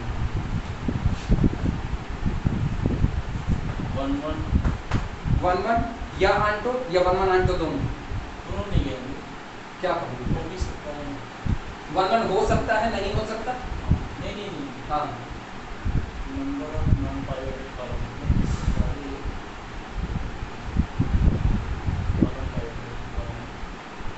वन हो सकता है, आंटो की गारंटी नहीं है। मतलब तुम कह रहे हो 1 हो सकता है, 1 श्योरिटी है, हो सकता है। नंबर ऑफ नॉन पाइवट या ये कहें हो गया ना, होगा हो गया ना, ही होगा, तो और डन हो गया, 0 हो गया। क्या कहें दोनों में से? फंस गए? नहीं फंस गए यार, इतने आसान नहीं, हो गई होगा। कंफर्म है ना? हाँ, कंफर्म। अरे ये दिमाग में ये बैठा हो ना, 0 अभी नहीं फंसना। 0 हो गया तो सीधे बोल रहे हैं कि कोई भी कॉलम नॉन पाइवट नहीं होगा, मतलब जय कॉलम बैठाओगे हर कॉलम के पास एक पाइवट होगा, एक ही हो सकता है। तो जब सारे कॉलम के पास पाइवट होगा, इसका मतलब every column is pivoted implies that our transformation is 1 onto की गारंटी नहीं, आंटो की कोई गारंटी नहीं। अच्छा, अब सुनना, अब की बार हम ये कह रहे हैं नंबर ऑफ पाइवट कॉलम की संख्या, ध्यान से सुनना, नंबर ऑफ पाइवट कॉलम की संख्या इसके बराबर कर देंगे, इसके बराबर कर दिए। ट्रांसफॉर्मेशन 1 होगा कि नहीं होगा? कॉलम इसकी संख्या इसके बराबर कर दिए। अरे जल्दी जल्दी बोलो, देर लगा रहे होगा, होगा, क्यों होगा? क्योंकि सारे पाइवटेड हो। इसकी संख्या इसके बराबर कर दिए, क्यों होगा? तो number of pivoted column total column के बराबर हो गए, मतलब टोटल जितने कॉलम है सारे पाइवटेड हो गए। हाँ। इसमें इतना सोच का है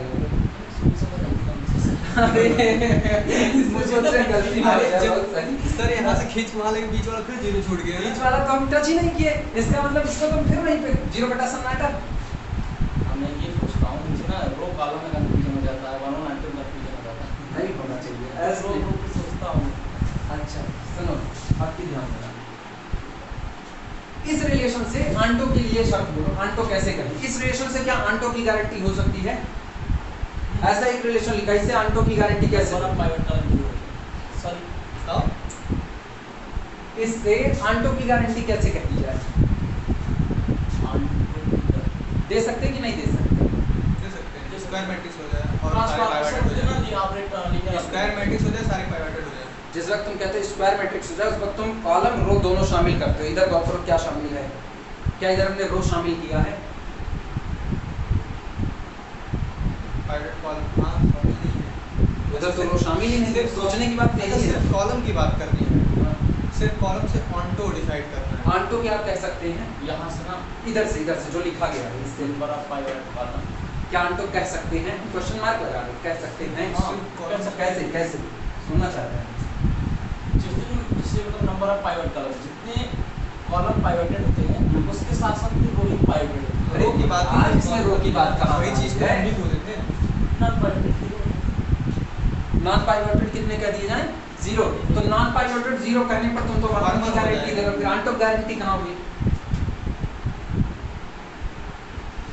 हमको और कुछ नहीं करना, हमको खाली बस ये कहना है कि मतलब दिमाग में ये बात है कि ऐसी चीजें सामने आए ना तो ये अटकाव न रहे। अभी देखो कितना अटक रहे, ये अटकाव न रहे। सीखने का मतलब तो किताब पढ़ रहे हैं तो किताब पढ़ के सीखने का यही एक मतलब होता है। शुभम ये जो सामने लिखा है number of pivot column plus number of non pivot column is equal to total column, इस रिलेशन से आंटो की गारंटी कैसे दी जा सकती है या नहीं दी जा सकती है, किस तरह पढ़ोगे? इस रिलेशन से आंटो की गारंटी मांग रहे हैं, क्या मेरा मांगना जायज है या इससे आंटो की गारंटी कभी आएगी कि नहीं? Non pivot column is equal to total number of columns. यहाँ से क्या यहाँ से आंटो की गारंटी मिल सकती है कि नहीं मिल सकती है? नहीं गारंटी रीजन? सर क्योंकि जो नॉन पाइवटेड है, हाँ। नॉन पाइवटेड ड्रॉप हो जाएगा ना सर, उसमें फ्री वेरिएबल एडजस्ट करने लगेगा। ना ये एक रिलेशन लिखा गया है बस, तुमको इससे नहीं मतलब है। कह रहे हैं total number of pivot column plus total number of non pivot column is equal to total column of the matrix. मतलब मैट्रिक्स के कॉलम की सिर्फ दो जाति होती है, या तो पाइवट की होगी या तो नॉन पाइवट की, और इसी के ऊपर हमने एक रिलेशन लिख दिया। मतलब मैट्रिक्स के टोटल कॉलम सिर्फ दो दुनिया में टूटे, या तो पाइवटेड होंगे या तो नॉन पाइवटेड या तो मिक्सिंग बिहेवियर। मतलब कोई भी कॉलम ड्यूअल नेचर नहीं रख सकता, कोई भी कॉलम खुद को पाइवट नॉन पाइवट एक साथ नहीं कर सकता, या तो पाइवटेड होगा या तो नहीं होगा। तो total number of pivot column plus total number of non pivot column is equal to total number of column. क्या इस रिलेशन में आंटो की बात कही जा सकती है कि नहीं कही जा सकती? मैट्रिक्स का ट्रांसपोज लेके पहले रिलेशन देखे बता कैसे इसका हम सीधे मैट्रिक्स की बात कर रहे हैं, ट्रांसपोज इन्वॉल्व नहीं किया, सीधा मैट्रिक्स से नहीं डिसाइड, सीधे मैट्रिक्स कैपिटल ए की बात कर रहे ये हैं। तो मतलब फिक्स है कि नंबर ऑफ पाइवट कॉलम और जो number of non pivot column होंगे दोनों को ऐड करेंगे तो नंबर टोटल कॉलम में टोटल कॉलम में। हाँ। लेकिन इससे सर आंटो की गारंटी कैसे देंगे? हाँ वही क्यों नहीं दी जा सकती है वो हम सुनना चाहते हैं। क्यों नहीं, अगर नहीं दी जा सकती तो क्यों, और दी जा सकती है तो क्यों? क्योंकि लो के बारे में कोई इन्फॉर्मेशन ही नहीं है। हाँ यही मेन मुद्दा है इसका, कि आंटो जब भी खेला करता है तो आंटो का खेल किस पर होता है? रो पर। हम कहते हैं किसी दी गई मैट्रिक्स में अगर जितनी रो मौजूद है सब पाइवट हो गई तो मेरा ट्रांसफॉर्मेशन क्या बनेगा? आंटो। जब रो का इधर कोई भी इन्वॉल्वमेंट ही नहीं है तो इस रिलेशन से आंटो की गारंटी मिलने वाली नहीं। इसमें फेरबदल करोगे तो आंटो की गारंटी मिलेगा, और फेरबदल वही, इस पूरे को पलट दो किस पर? ए ट्रांसपोज अब होगा, हां हो जाएगा। अब होगा। अच्छा अब दिमाग चलाना नहीं, अब और दिमाग नहीं चलाएंगे, नहीं पता चलेगा जो बताने वाले हैं वो भी भूल जाओगे और नहीं चलाएंगे। ठीक, इस रिलेशन से सिर्फ इतना याद रखना, इससे केवल 1-1 की गारंटी दी जा सकती है, 1-1 होगा या नहीं होगा। आंटो की अभी इसमें कोई गारंटी शामिल नहीं है, क्योंकि आंटो रो पे चलता है और यहाँ पर रो का इन्वॉल्वमेंट नहीं है।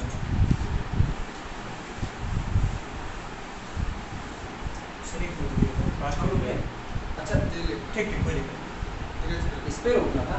Plus dimension of number of pivot number of columns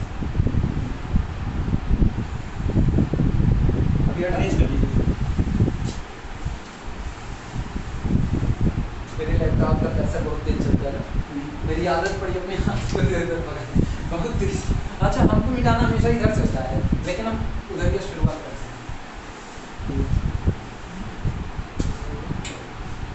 एक दिन अपना सॉफ्टवेयर अपडेट करवाएं तो मामला सही। Example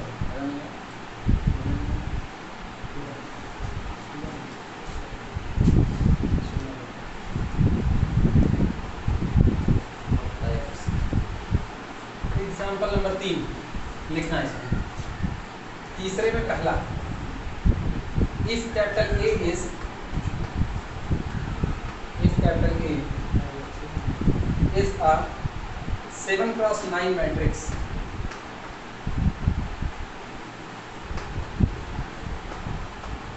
is a 7x9 matrix with a two-dimensional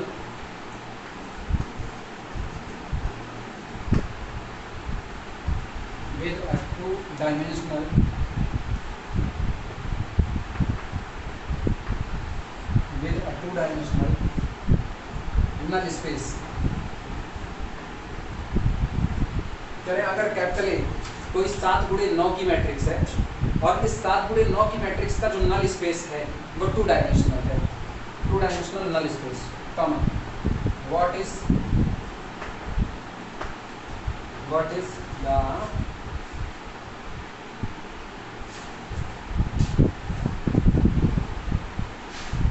dimension of row space of A, comma dimension of column space of A comma, example बदल रहे हैं, मतलब थोड़ा और बढ़ा देंगे उसमें, dimension of row space of A, dimension of column space of A और रैंक ऑफ।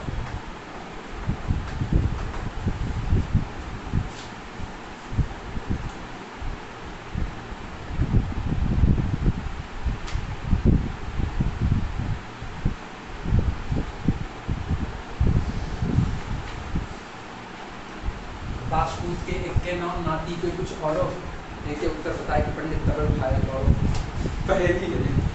अब बताओ तीनों का जवाब एक या अलग है?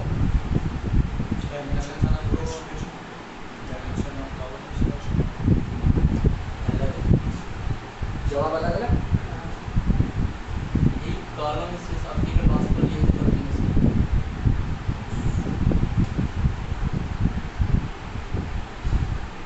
सोच लो वापस अपनी बातों को। कैपिटल एस 7 गुणे 9 की मैट्रिक्स है जिसका नल स्पेस 2 डायमेंशन का है। ठीक, तो कह रहे हैं dimension of row space of A, dimension of column space of A और रैंक ऑफ ए तीनों कितनी होगी?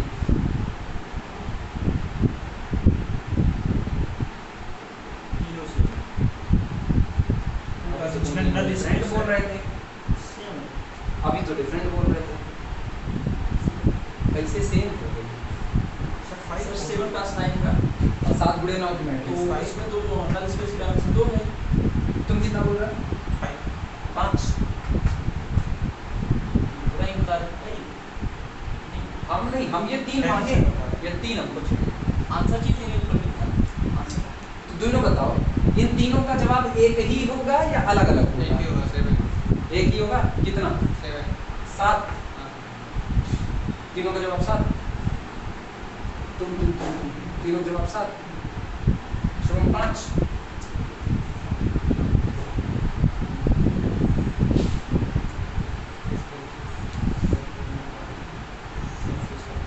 अरे जितने आसानी तुम लोग फंस रहे हो, इतने आसान वाले पे नहीं फंसना चाहिए, इस पे नहीं फंसना चाहिए। इस पे फंस गए तब तो गड़बड़ बात है। ये तो पूरा पुराना कॉन्सेप्ट है।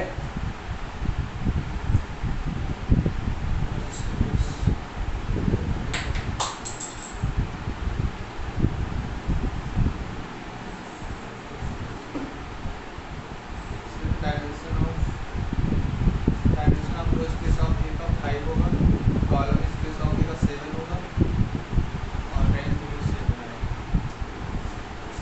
तुम कह रहे हो dimension of row space of A कितनी होगी?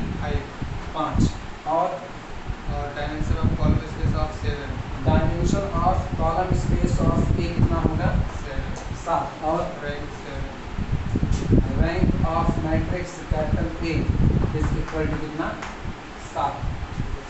और लोग जवाब अलग अलग हो चुके हैं। और लोग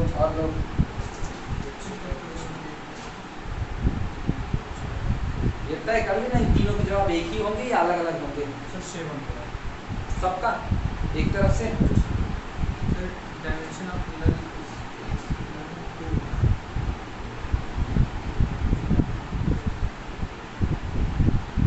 असलियत सोचो ना, जो मेन जहां से अपने को चलना है, तो बड़े आसानी के साथ बता सकते हो इनका जवाब क्या होने वाला है। अच्छा ये बताओ तुम सोच किस पे रहे हो? तुम किस बेसिस पे सोच रहे हो? दिमाग में चल क्या रहा है? फार्मूले से मतलब वही देखिए मतलब इससे मतलब इसको बनाया नहीं जाता जब उठा नहीं क्योंकि तुम फार्मूले में लटके पड़े हो। अभी तुम फार्मूले में लटके पड़े हो। वहाँ से तो ये तो चलता है मैं कुछ और सोच रहा हूँ और तो और क्या सोच रहे हो? हमें मैट्रिक्स में 7 + 9 ना हाँ हमें ठीक है पाइवट नंबर की तरफ से 7 की तरफ ये लोग 5 के लोग 5 5 आ रहे हैं पॉसिबिलिटी का बोलने वाला ये कितने गुणे कितने का है? 7 + 9 ठीक, यही तो सोचना था सीधे सीधे। 7 गुणे 9 का है। 7 गुणे 9 पे ये बताओ जिस दिन इसको तुम इक्लान फॉर्म में कन्वर्ट करोगे खुद बोल रहा नल स्पेस की डायमेंशन कितनी है? 2। मतलब नॉन पाइवट वाले 2 छूट गए, तो इसका मतलब आगे के जो 7 छूटे हैं वो सब कैसे छूटे? वो 7 के साथ पाइवट छूटे हैं। तो इधर के 7 तो हो गए पाइवट। अच्छा ये बताओ जितने पाइवॉट होते हैं उतनी ही तो रैंक होती है, और जितनी रैंक होती है वही तो कॉलम स्पेस ऑफ ए की डायमेंशन होती है। इसमें कोई अंतर अभी तक आया नहीं आया। अब सवाल उठा dimension of row space of A, तो इसका भी तो जवाब मिला है। Dimension of row space of A मान लोगे, सुनो तो रो स्पेस ऑफ ए का बेसिस कैसे निकालते थे?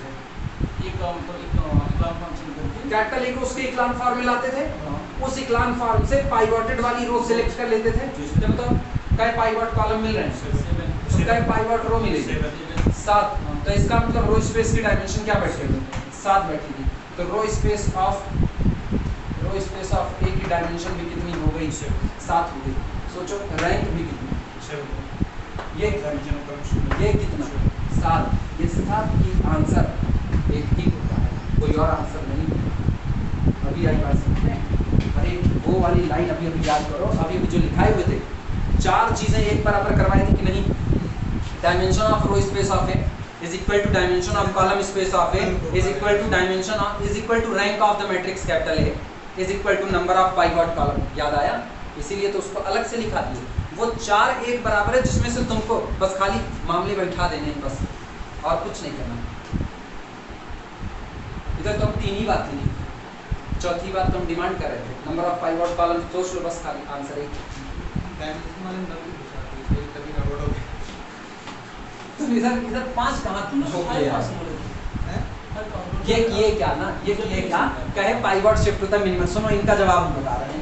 ये सोचे पाइवट शिफ्ट होता है मिनिमम की तरफ, पहले एक बार 7 तो ये 7 पहले छोड़ दिए, उसके बाद ये कहे 7 में से डायमेंशन ऑफ नल स्पेस 2 घटा दो, तो इसमें से 7 में से 2 घटा करके ये पहले वाले सर 7 से पूरा निकाले थे। ये जैसे 5 बोले ना, हम तुरंत पकड़ ले गए कि ये किए क्या। अच्छा पहले 7 बोले तो इसके बाद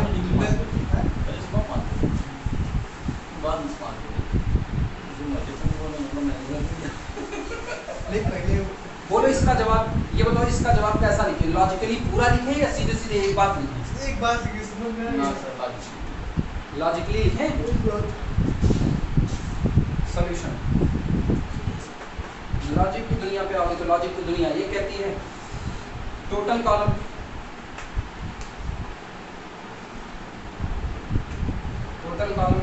is equal to 9, non pivot column non-pivot columns is equal to 2,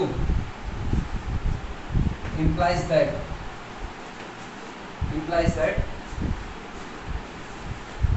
number of pivot column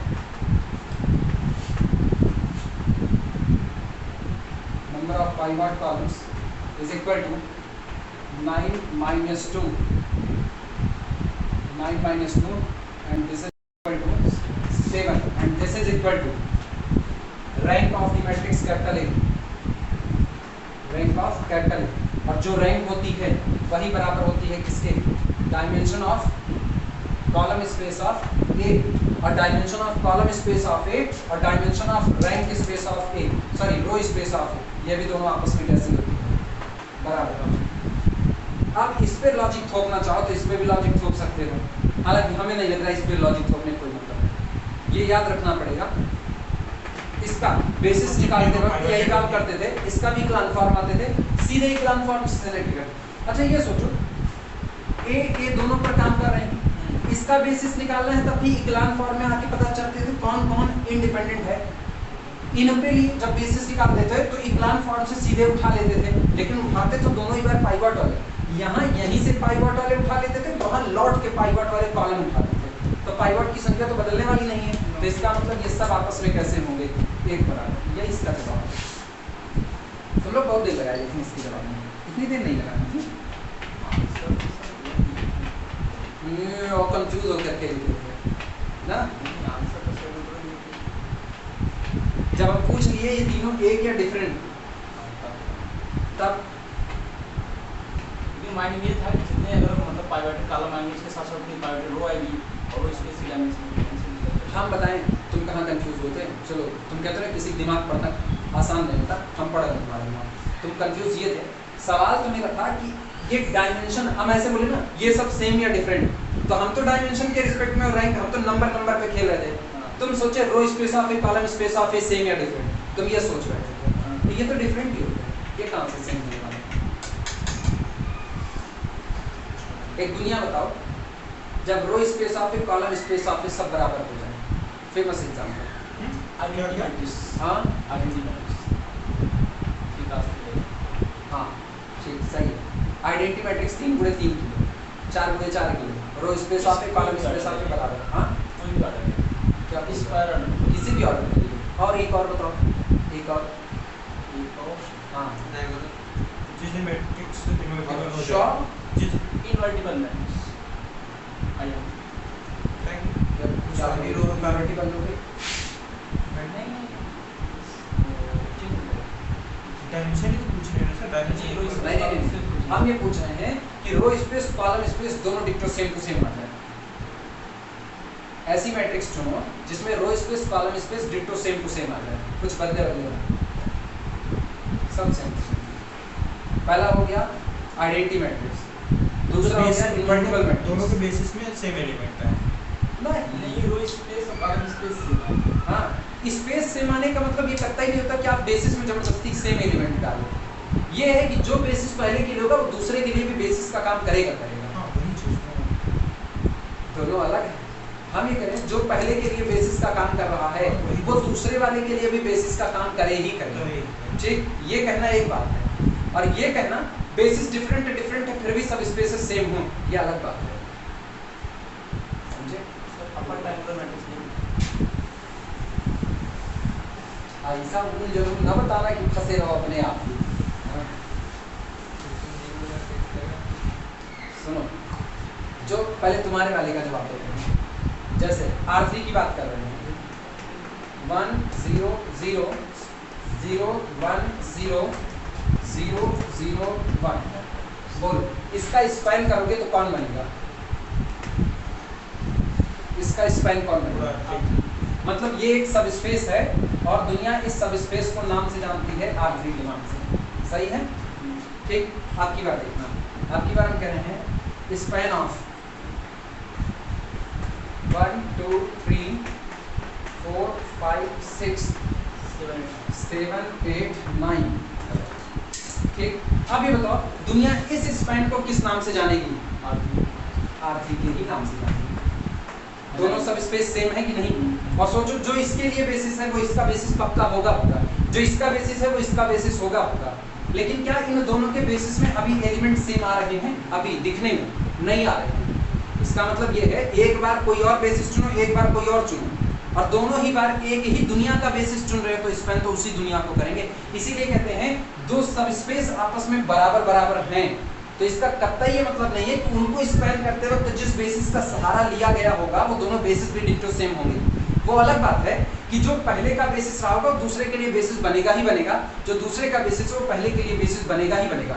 लेकिन इस बात की गारंटी नहीं है कि उनको स्पैन करते वक्त दोनों ही बार एक ही बेसिस उठाया गया। वो आप डिफरेंट उठा सकते हो। इधर हमने उठाया स्टैंडर्ड बेसिस, इधर उठा लिया कैसा नॉन स्टैंडर्ड बेसिस। अभी इनवर्टिबल मैट्रिक्स दे सकते हैं ना फिर? कौन सी? Invertible matrix. तो हम कब कह नहीं ले सकते? अब तो तुमको कंफ्यूज किए तुम हो गए। अब हम क्या करें इसमें? इनवर्टिबल मैट्रिक्स लोगे, ये लिया, मान लो 4 × 4 की इनवर्टिबल लिया, 4 × 4 की इनवर्टिबल। मुद्दे की बात सुनो, ये सवाल में पूछे थे किसी और सेंस में, लेकिन तुम्हारी बात सही है, किसी का दिमाग पढ़ पाना अच्छी बात नहीं है और आसान भी नहीं है। जब तुम ये लेते हो पहले तो ये डिसाइड करो कॉलम स्पेस ऑफ ए इसको क्या कहते हैं। लिखना कम और मॉडलिंग में रेंज कहते हैं। हाँ, ये रेंज कहते हैं। आपको रेंज बोलेंगे और रेंज मेंबर किसका? कोड में। चलो आज दोनों बराबर करते हैं, ठीक। अच्छा अब ये बताओ ये किसका? ये किसका?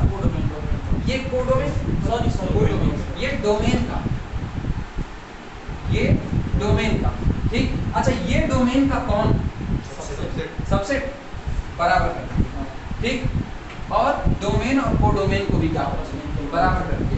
जिस दिन ये कंडीशन करेगी ना उस दिन हमेशा रो स्पेस और कॉलम स्पेस बराबर आएंगे, अलग अलग आने वाले नहीं है। अच्छा अब सोचो, तो जिस दिन तुम इनवर्टिबल मैट्रिक्स लोगे n × n ले रहे हैं, n क्रॉस n इन्वर्टिबल। तो बोलो ये कहानी कहाँ से कहाँ तक चल रही है? Rn से किसके बीच में चल रही है? Rn के बीच में चल रही है। तुम कॉलम का लीनियर कॉम्बिनेशन बनाओगे, इन्वर्टिबल है तब भी कौन बनेगा? तुम रो का भी लीनियर कॉम्बिनेशन बनाओगे तब भी कौन बनेगा? Rn। कोई दूसरा तो बनने वाला नहीं। वो लोग कहते हैं कॉम्बिनेशन अलग अलग आएंगे लेकिन बनेगी तो एक ही दुनिया ना। तो आज की तारीख में रो स्पेस दुनिया डिमांड करे तो कौन होगी? कॉलम स्पेस डिमांड करे तो कौन होगी? तो ये दोनों आपस में कैसे आ जाएंगे? एक बराबर। अभी आई बात समझ में? चलो बस हमको ये थोड़ी बोलनी, ये बात अब इससे उठाना हो ना। अब इससे देखो, अब तो मैट्रिक्स आसानी से बता सकते हो कौन कौन सी। अच्छे बताओ, इन्वर्टिबल मैट्रिक्स को छोड़ करके भी क्या मैट्रिक्स लेने पर रो स्पेस कॉलम स्पेस बराबर आ सकते हैं? इन्वर्टिबल मैट्रिक्स को छोड़ दो, उसके अलावा मैट्रिक्स सोचो तो क्या रो स्पेस कॉलम स्पेस बराबर बराबर आ सकते हैं? नॉन इन्वर्टिबल की दुनिया में, नॉन इन्वर्टिबल की दुनिया में क्या ऐसी मैट्रिसेस मौजूद हैं जिनमें रो स्पेस और कॉलम स्पेस बराबर आ जाएं?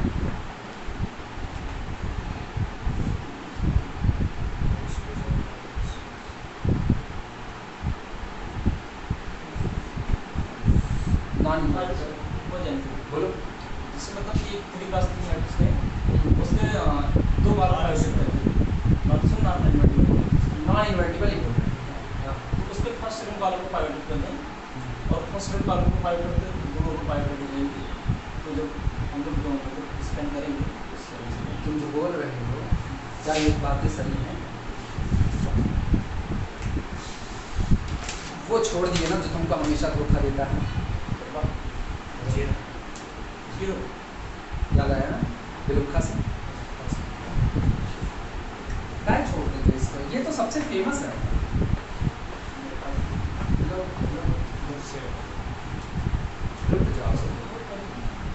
अब ये बताओ, हर पॉसिबल लीनियर कॉम्बिनेशन केवल किसको जनरेट करेगा?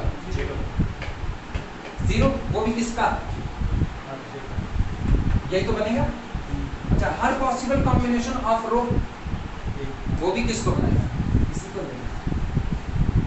कुल मिलाकर के जो इतना गीता दोहन कर रहे हैं ना, इस गीता दोहन का एक मतलब है कि कल को ये बातें जो लिखी गई ना, इन बातों का ये तोड़ पता रहे कि रो स्पेस और कॉलम स्पेस आपस में बराबर हो भी सकते हैं, नहीं भी हो सकते हैं। ये मेजॉरिटी है पूरी अच्छी खासी एक भीड़ लगी हुई है जिस दुनिया में रो स्पेस कॉलम स्पेस आपस में बराबर होते हैं। नहीं तो ना भक्त धौकनी जैसा मुंह खुलता है इसमें कि रो स्पेस ऑफ है और कॉलम स्पेस ऑफ है आपस में बराबर नहीं होते, दोनों दुनिया अलग अलग है। या मे बी पे लोग खेल जाते हैं, मे बी। अब तुम मे बी वाले पे मार दिए टिक, गलत हो गया, कचाड़ सीधे सीधे।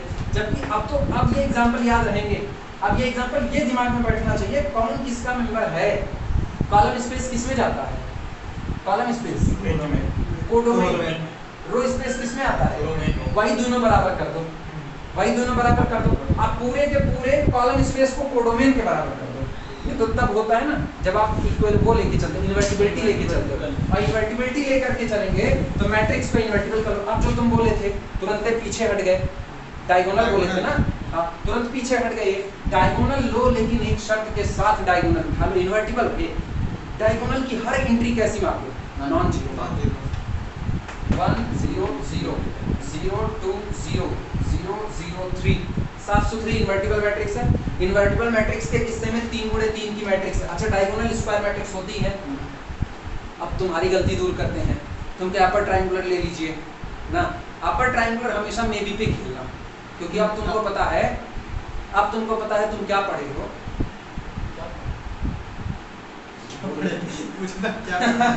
हम इस पूछने क्या पढ़े हैं। अच्छा रुको, अभी याद दिलाएंगे तुम क्या पढ़े। ये बताओ, अपर ट्रायंगुलर मैट्रिक्स कैसी होती है?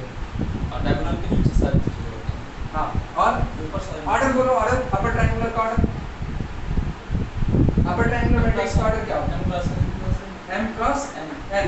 स्क्वायर नहीं होती ना, स्क्वायर नहीं होती ना। हाँ बस यही चीज। कहाँ मिला था स्क्वायर नहीं? अरे वो बुक स्टैंडर्ड याद है? कौन सा? जॉनसन ना,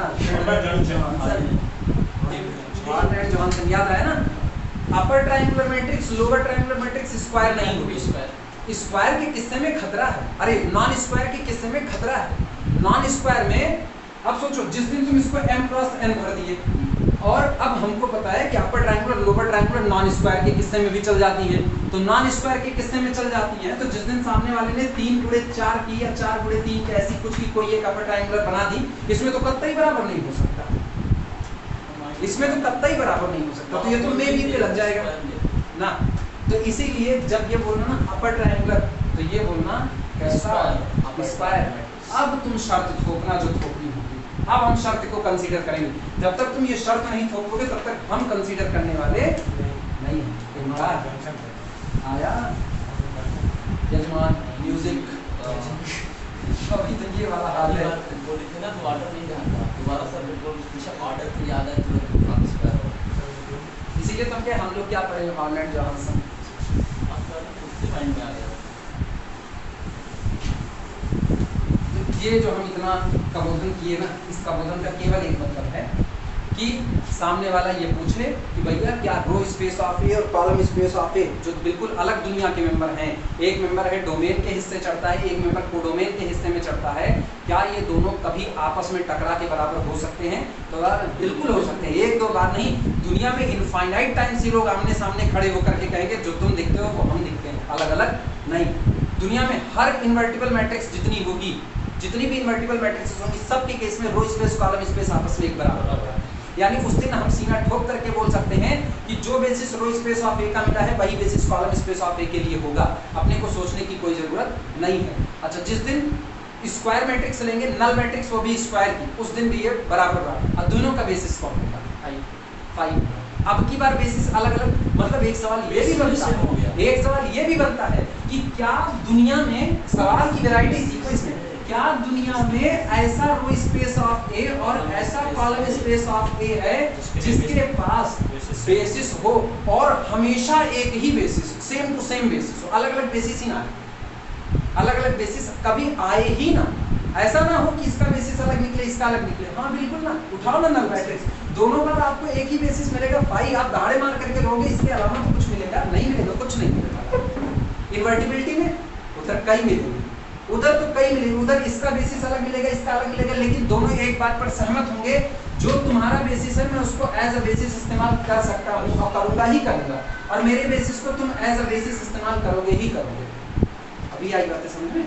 ये इतना कच्चा चिट्ठा खोल के अब सर आइडेंटिटी नहीं बोल, आइडेंटिटी भी होगी इसके लिए, किसके? जो आप क्वेश्चन बनाए आइडेंटिटी मैट्रिक्स के लिए, आप जो क्वेश्चन बताए थे 5 वाला, 5 वाला, हाँ हाँ, इससे का आइडेंटिटी मैट्रिक्स दिया है, कैसे आ जाएगी? आइडेंटिटी कैसे आ जाएगी? कैसे आएगी? कैसे आएगी? वन का कई बेसिस नहीं होता है। आइडेंटिटी मैट्रिक्स कैसी? इन्वर्टिबल। आइडेंटिटी कैसी? इन्वर्टिबल। उसका जो सेट बनेगा, क्या वो सेट सिर्फ 0 एलिमेंट रखेगा? वो तो नॉन जीरो भर लिया ना, नॉन जीरो भर लिया तब तो रखा बेसिस अच्छे से। हम ये कह रहे हैं, ये बेसिस को सेम करने का मतलब ना, हम ये कह रहे हैं हमेशा डिफरेंट बेसिस आए ही ना, जितनी बार आप बेसिस निकालो जो इसका बेसिस वही उसका, वो एक दुनिया होती है, दो दुनिया, दो, एक फाई वाला किस्सा और एक इन्वर्टिबिलिटी वाला किस्सा।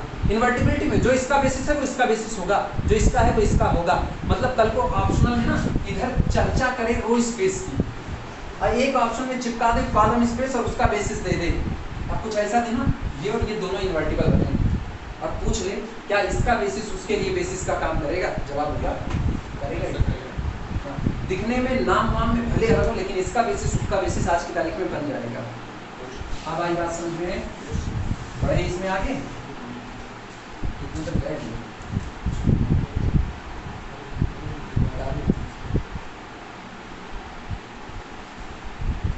जवाब आ रहा है extremely sorry sir, third year ना, एक्सट्रीमली सॉरी कहने से इनको लग रहा है इससे काम चलेगा, इनको ग्रुप बना के हाजिरी न लगी होगी ना, तुम इनको नाको चना चलवाएंगे थर्ड ईयर वाले।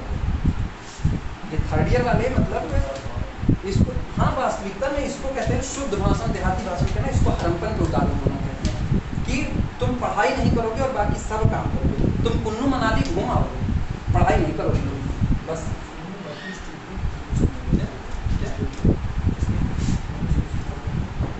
इसका जवाब हो गया ना, ये बी पार्ट कितना, तीसरे का बी, सोचो तीसरे में कितनी चर्चा हो गई। पूरा 6x9 मैट्रिक्स, हाँ कुछ कह क्या?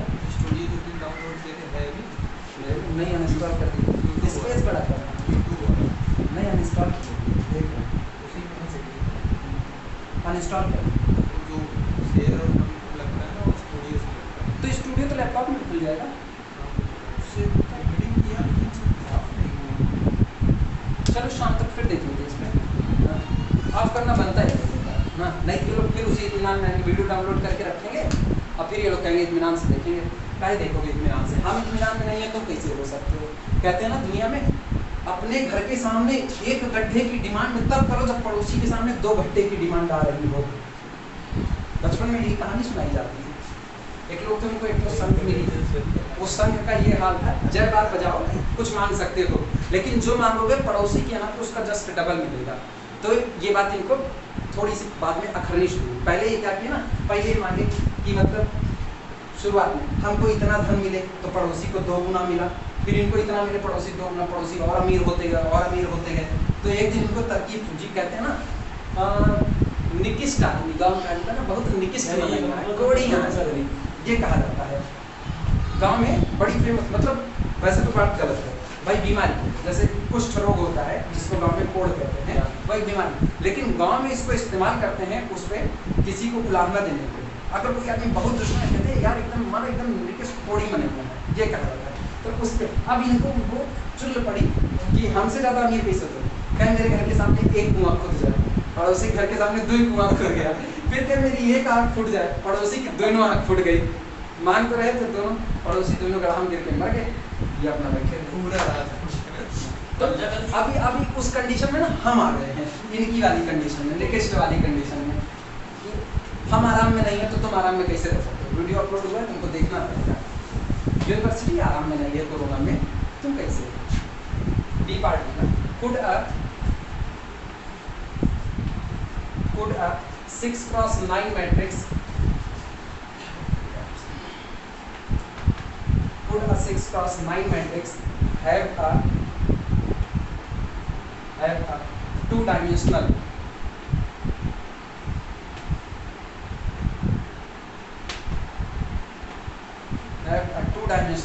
null space? क्वेश्चन मार्क, जवाब दो फटाफट तुरंत। कभी नहीं? Yes sir. नेवर, लिख देना सॉल्यूशन। नेवर। 6x9 की मैट्रिक्स, 6x9 की मैट्रिक्स क्या कभी 2 डायमेंशनल का नल स्पेस रख सकती है? अगर इसने, चलो एक बार की कह देते हैं, अगर इसने रख लिया 2 डायमेंशनल का नल स्पेस, तो इसका मतलब नॉन पाइवॉट की संख्या कितनी? नॉन पाइवॉट, नॉन पाइवॉट की संख्या। इधर ना खेलना, इधर ना खेलना, इधर गड़बड़ा जाओगे, इधर बाद में खेला जाएगा, अभी इधर वाली बात है। नॉन पाइवॉट की संख्या कितनी? 2, क्योंकि नल स्पेस की डायमेंशन कितनी? 2। तो पाइवॉट की संख्या कितनी? 7 पाइवॉट। जबकि अपने को पता है पाइवॉट शिफ्ट होता है किस पर? मिनिमम पर। तो इसका मतलब 6 पाइवॉट तो मिलने हैं, 6 से ना 1 ज्यादा मिलेगा, कम मिल सकता है, कम मिल सकता है, ज्यादा नहीं। और आप कितना कह रहे हो? 7 कह रहे हो, यही गड़बड़ है। आप एक बात सुने, इधर पहले नहीं जा सकते हो, पहले चलेंगे तब तो इधर डिसाइड नहीं कर पाओगे। नहीं, मैं ऐसे सोचा मतलब पाइवट मिनिमम तब सबको बदलो 6 से कम से कम, और उधर मतलब 9 या 3 ज़्यादा हो जा रहा है और उसको 2 चाहिए। यही गलत सोच, यही गलत सोच। तुम क्या कहे इधर पाइवॉट कितना? मिनिमम तरफ से जाएगा, कम से मिनिमम तरफ कितना? ज़्यादा से ज़्यादा पाइवट 6 मिलेगा, ज़्यादा से ज़्यादा 6 मिलेगा, उसके 9 तक जाएगी। अच्छा अब ये बताओ, अभी हम यही 3 निकाल दिए होते, अभी हम ये 3 निकाल दिए होते, 5 मिनट नहीं, अगर मतलब वहाँ पे आप 3 डायमेंशनल लिए होंगे तब बात नहीं है ना, 3 डायमेंशनल इसके साथ बात करें वहाँ पे। अब हम इसको 3 कह दे रहे हैं, अब वहाँ पे आप 3 लिए ना 3 डायमेंशनल, हाँ 3 कर दिए। अब तुम इससे सोचोगे पॉसिबिलिटी है कैसे? 6 पाइवट में लेंगे, हाँ तो उसमें रैंक वाली नहीं। अब सुनो, तुमको अपन सही कहा, अभी तुम अभी इस पे अटक रहे हो, अब इसको हम सही बता रहे, तुम इससे सोच सकते हो, लेकिन बस एक रास्ता है ऐसा। कोई एक ऑर्डर बोलो, 5+7 कितना? 5+7 5 गुणे 7। अपनी मर्जी से नल स्पेस की डायमेंशन को छोड़ दो, बोलो फटाक से। 1 ले, एक ले लिया ना, इनको ऐड करो, 5 1 6। पार किए कि नहीं किए? पार किए? और नहीं हाँ ये 7 नहीं पाती नहीं पार किए, नहीं। नीचे रह गए, हाँ। नीचे रह गए, मतलब सोचना है, होगा, हो सकता है, सोचना है, गौर करो, तुम नल स्पेस की डायमेंशन कितनी बोल रहे हो? एक बोल रहे हो, इसमें से एक निकालो, कै पाइवॉटेड आए? 6 आए, अभी पहुंचा है 6 पाइवॉट आए। इसका मतलब आज की तारीख में पाइवॉट की संख्या कितनी चढ़ेगी? 6 चढ़ेगी, और जबकि कितनी चढ़ सकती है? 5। तो इसका मतलब 5 × 7 में तुम यहाँ जितना नल स्पेस की डायमेंशन भरोगे, अगर इनका जोड़ इसके बराबर आ रहा है तब तो पॉसिबल है, होगा, और अगर इनका जोड़ इसके बराबर नहीं आ रहा है तो कभी भी नहीं होगा। मिला हिंट? वापस देखना, जनरलाइजेशन कर। मैट्रिक्स की रैंक है मैट्रिक्स का ऑर्डर है m cross n। Null space की डायमेंशन कह रहा है कितनी रखना चाहते हैं? k। पॉसिबल है या नहीं है? तो कुछ ना करो, m और k को ऐड कर दो, इनको ऐड करो। अगर इनका जोड़ n के बराबर बैठता है तो हाँ पॉसिबल है, और कम या ज्यादा बैठता है तो कभी भी पॉसिबल नहीं है। उठाए एग्जांपल। आप वही थ्योरम यूज किए ना, rank of plus dimension of किसका? जो भी रिजल्ट दिखाया गया, rank of plus dimension of null space equal to number of column. Normal pivot का सोचता हूं। Rank plus dimension of dimension of null space is equal to number of columns. अच्छा, इसकी बात है। हाँ, यह इस्तेमाल इसी का अभी जैसे रफली आइडिया में आए 12 गुणे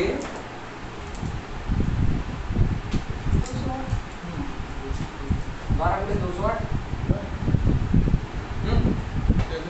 12 गुणे 208 मैट्रिक्स का ऑर्डर लेते हैं। 12 गुणे 208, ठीक। अब हम कह रहे हैं नल स्पेस की डायमेंशन 5 रखना चाहते हैं, पॉसिबल है? इसकी डायमेंशन 5 रखना चाहते हैं, पॉसिबल है? नहीं पॉसिबल है। क्यों?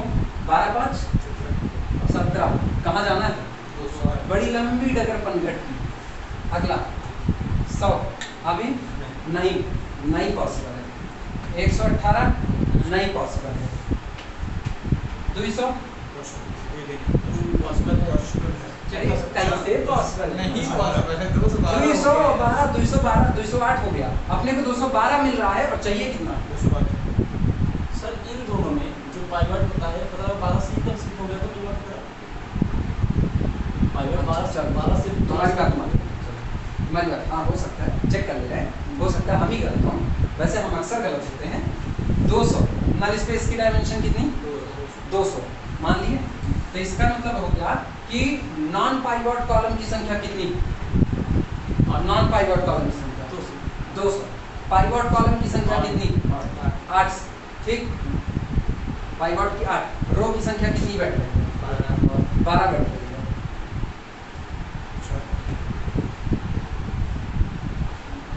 ये है रो की संख्या, ये किसकी संख्या? ये किसकी संख्या? पाइवट कॉलम की संख्या। पाइवट कॉलम की संख्या। ये किसकी संख्या? नॉन पाइवट कॉलम की संख्या। क्या लिख रहे हैं? नॉन पाइवट कॉलम की संख्या। पाइवट कॉलम की संख्या कितनी? 8।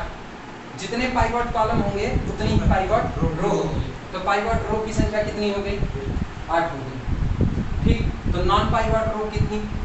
Non pivot row 4। क्या किया था इसमें?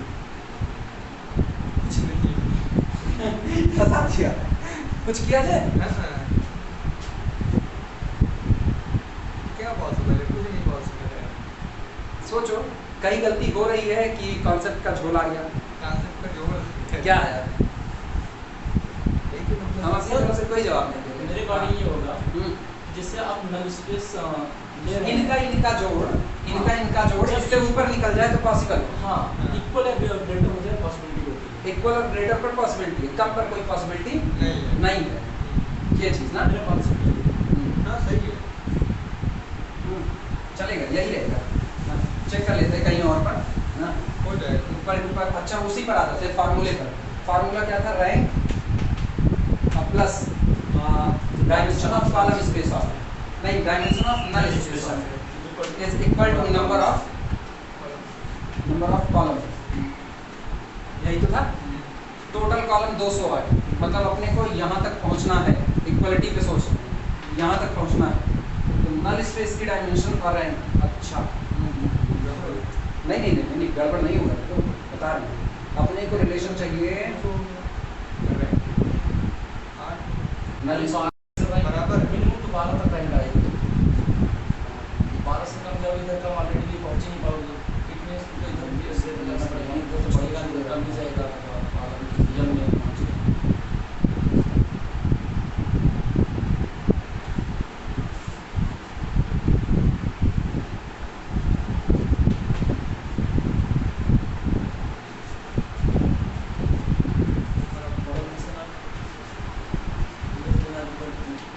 Number of columns.